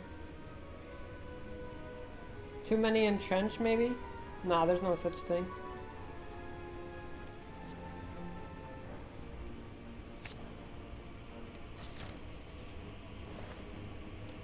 Orange pellets versus the heart. Oh my goodness. We can remove all of our debuffs, which means that we can remove our frail. I would love to remove our frail. Do we have powers? We have attacks? We have some powers and some attacks. It's reasonable. Or Chelcom, not so good. Centennial Puzzle, maybe pretty good. I think I'd prefer the chance to remove our frail.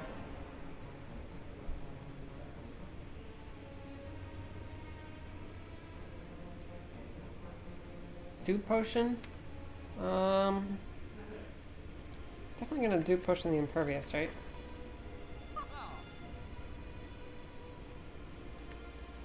Card remove?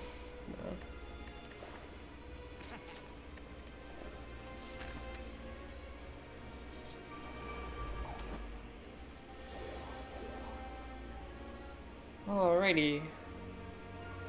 Don't need all of these entrenches.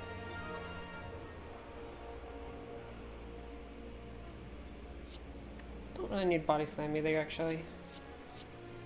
You want to save one entrench?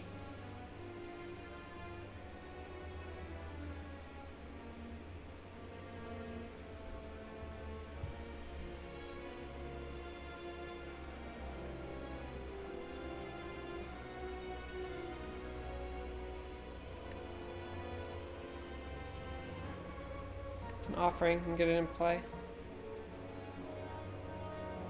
Alright.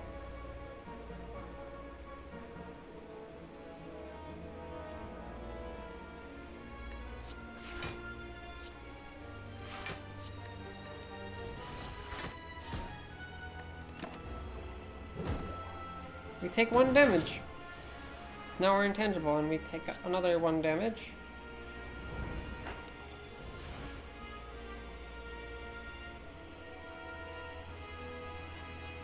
We don't have barricade yet, but we can...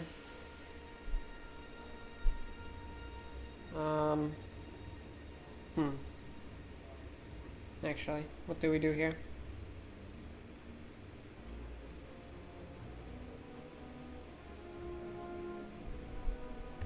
One thing we can do is try to kill the things.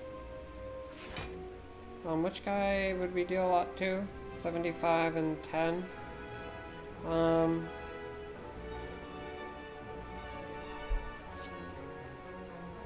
This guy.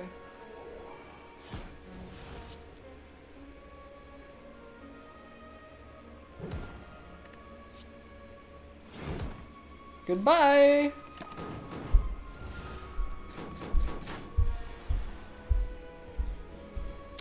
We still don't have barricade, but we can draw for it. And we can draw for it some more. There it is.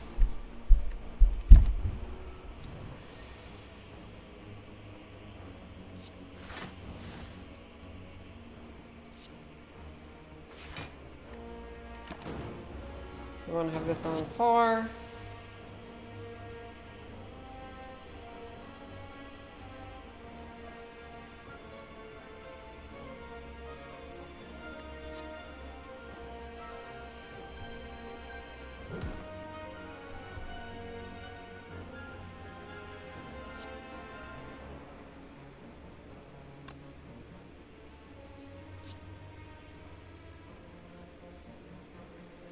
Can try to go for the feed next turn, right? Should be fine.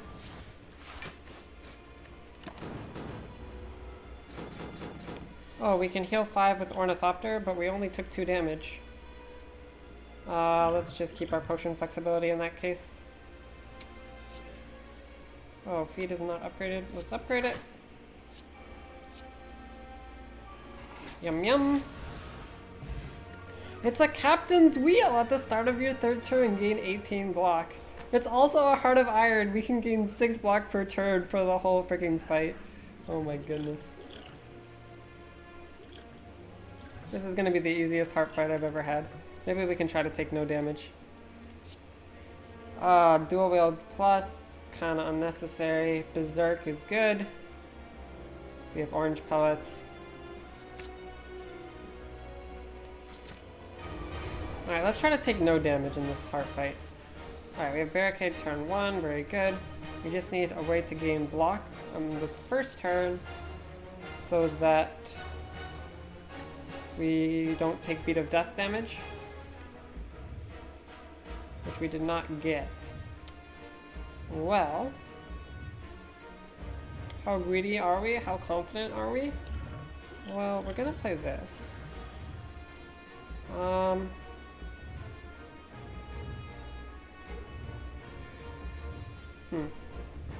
Yeah, I'm still down to go for it. Nothing has really gone that poorly yet.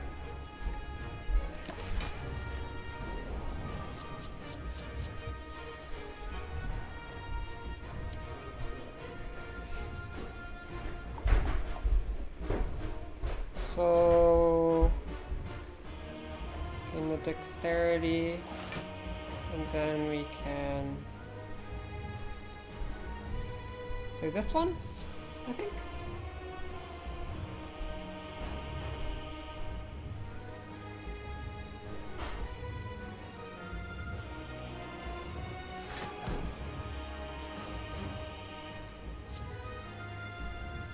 George will go out for burgers. Are you joining?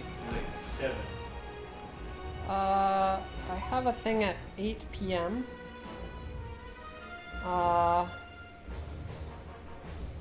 What do you think about that? It's up to you, George. Will we make it back by 8 p.m.? Of course not. Then I must not. Okay. We're gonna meet Barbara. It's gonna be the. I assume we're gonna be I'm sorry, you should have asked me before scheduling. Or sooner, I don't know. Yeah, sure. I mean, we scheduled just like half an hour. Well, Oh, you heard the heart? yeah, and we're gonna try to take no damage in the heart, because Let's see. we have a very good deck. So we're optimistic about this. I don't know if let me just see if offering removes the thing. Isn't that seating Zors? No, it's not actually. Let's see. Offering, slay the spire, perfect achievement, or perfect score bonus or something.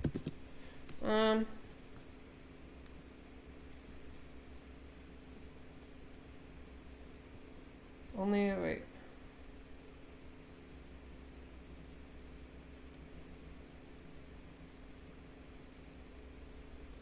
Oh, is someone in chat now?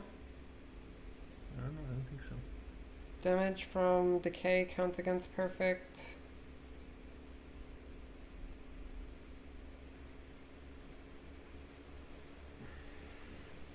I still get perfect despite using a self-damage card. Ironclad wouldn't be docked points for using self-damaging cards.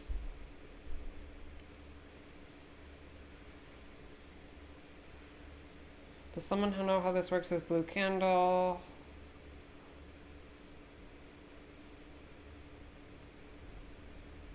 Alright. Think it's okay? Alright. Also, it should be even more okay because we're only losing 1 life from it anyway. And we'll heal up. We'll end the fight at full health because of Ornithopter as well.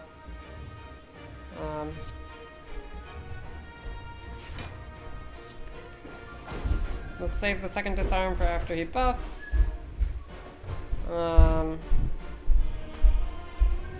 Should get this out of here, I guess.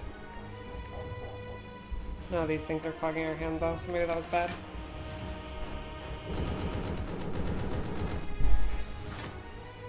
Alrighty. Entrench. Defend entrench? Defend entrench is fine.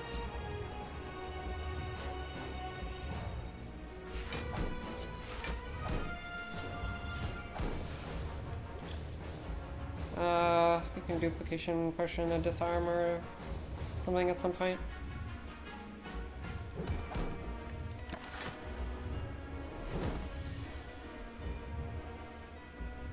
Berserk, power,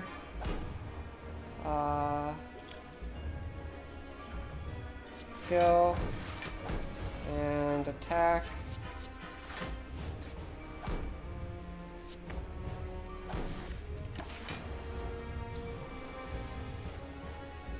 Let's see what potions we get, because why not? That sounds fun. We can get some block. We can smoke bomb. Can gain some dexterity. Can gain some block. Can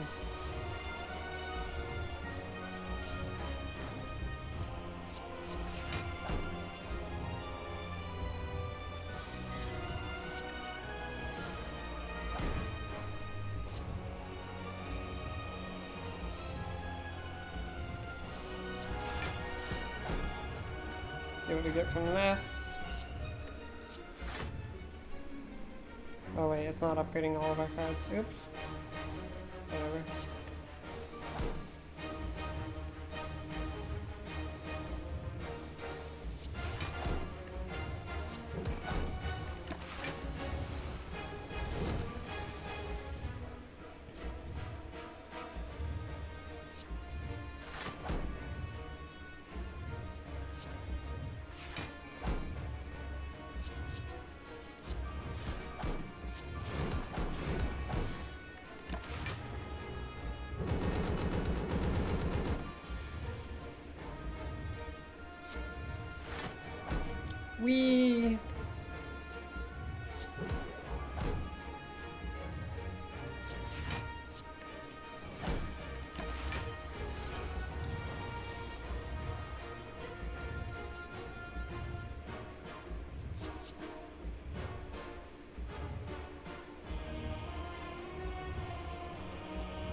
How's it going, chat? Are we chilling?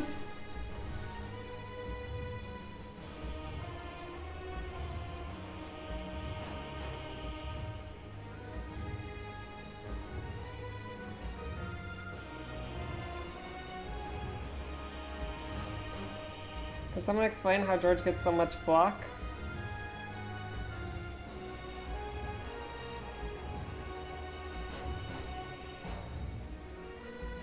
This feel like cockfighting in the Discord channel except with block and not dignity. Oh my goodness, this is a meme.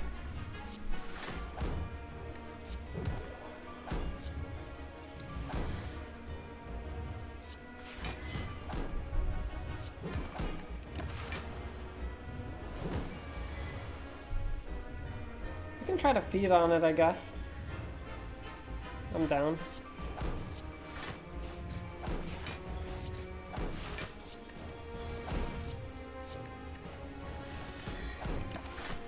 It will eventually attack for more than 999, by the way.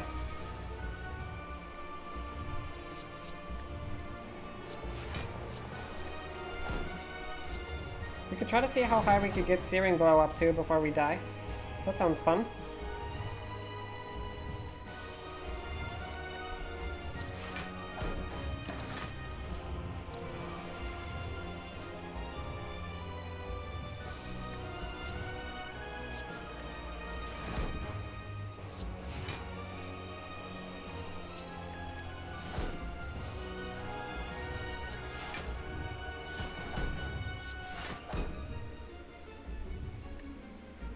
Oh wait, it's gonna die to the thing if I'm not careful.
Okay, we're at Searing Blow plus 14.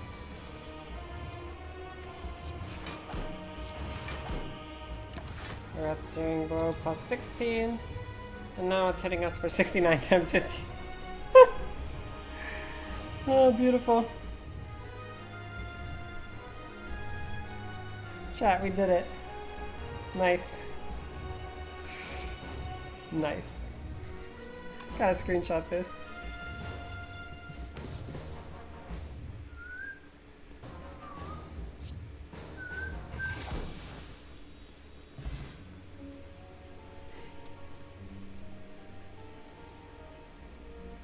Oh, we survived the 69 times 15 attack? I didn't calculate it. It seemed like a lot though. How? Oh! Because, yeah, we have more than 1,000 if we have our life. But we don't get the perfect achievement, so it's not worth.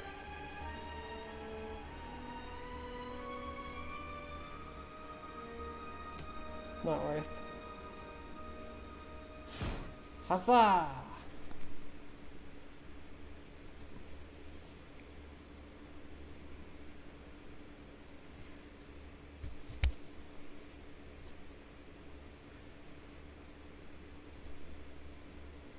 You missed it!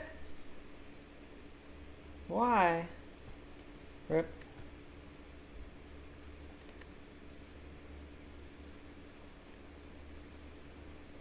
We didn't get beyond perfect, unfortunately. But, got 2 perfect. Not bad. Over 1,000 money. Over 30 max HP increase. 5 elites defeated without taking damage. 2 bosses defeated without taking damage. Sounds like a good run.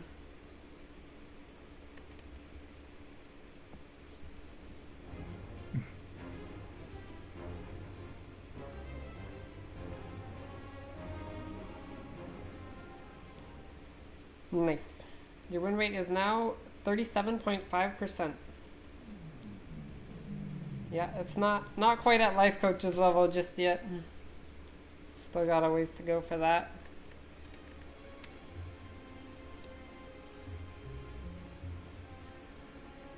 Wow, we had some, man, Incense Burner is just the best relic in the game, huh? It's like actually incredible. Every 6 turns, gain 1 intangible.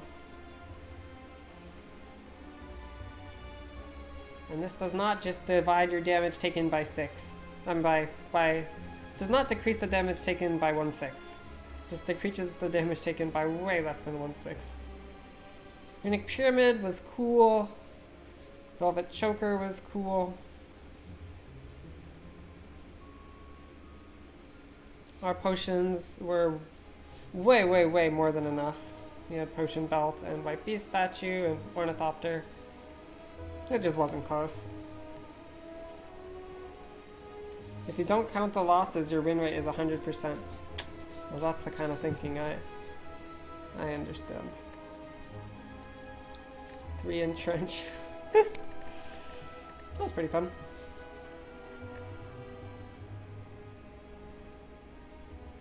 Well, we took 1 damage to the Time Eater, and because of that we didn't get beyond perfect. How did we take 1 damage? Oh, it was probably when we were intangible. Dang.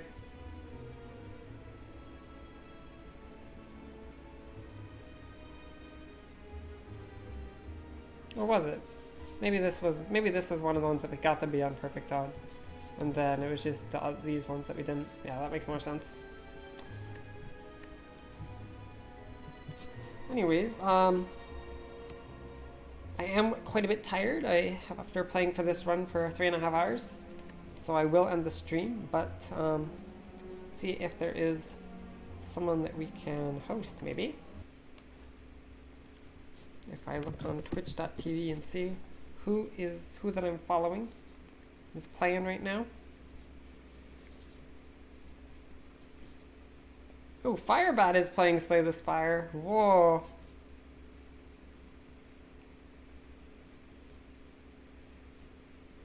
Jessica Munchdown. That sounds nice. Okay. Jessica Munchdown is a very entertaining Slay the Spire streamer. I highly recommend her. She is currently doing some bingo challenges where she's have these random challenges and then tries to complete them during the run and also win. Yeah.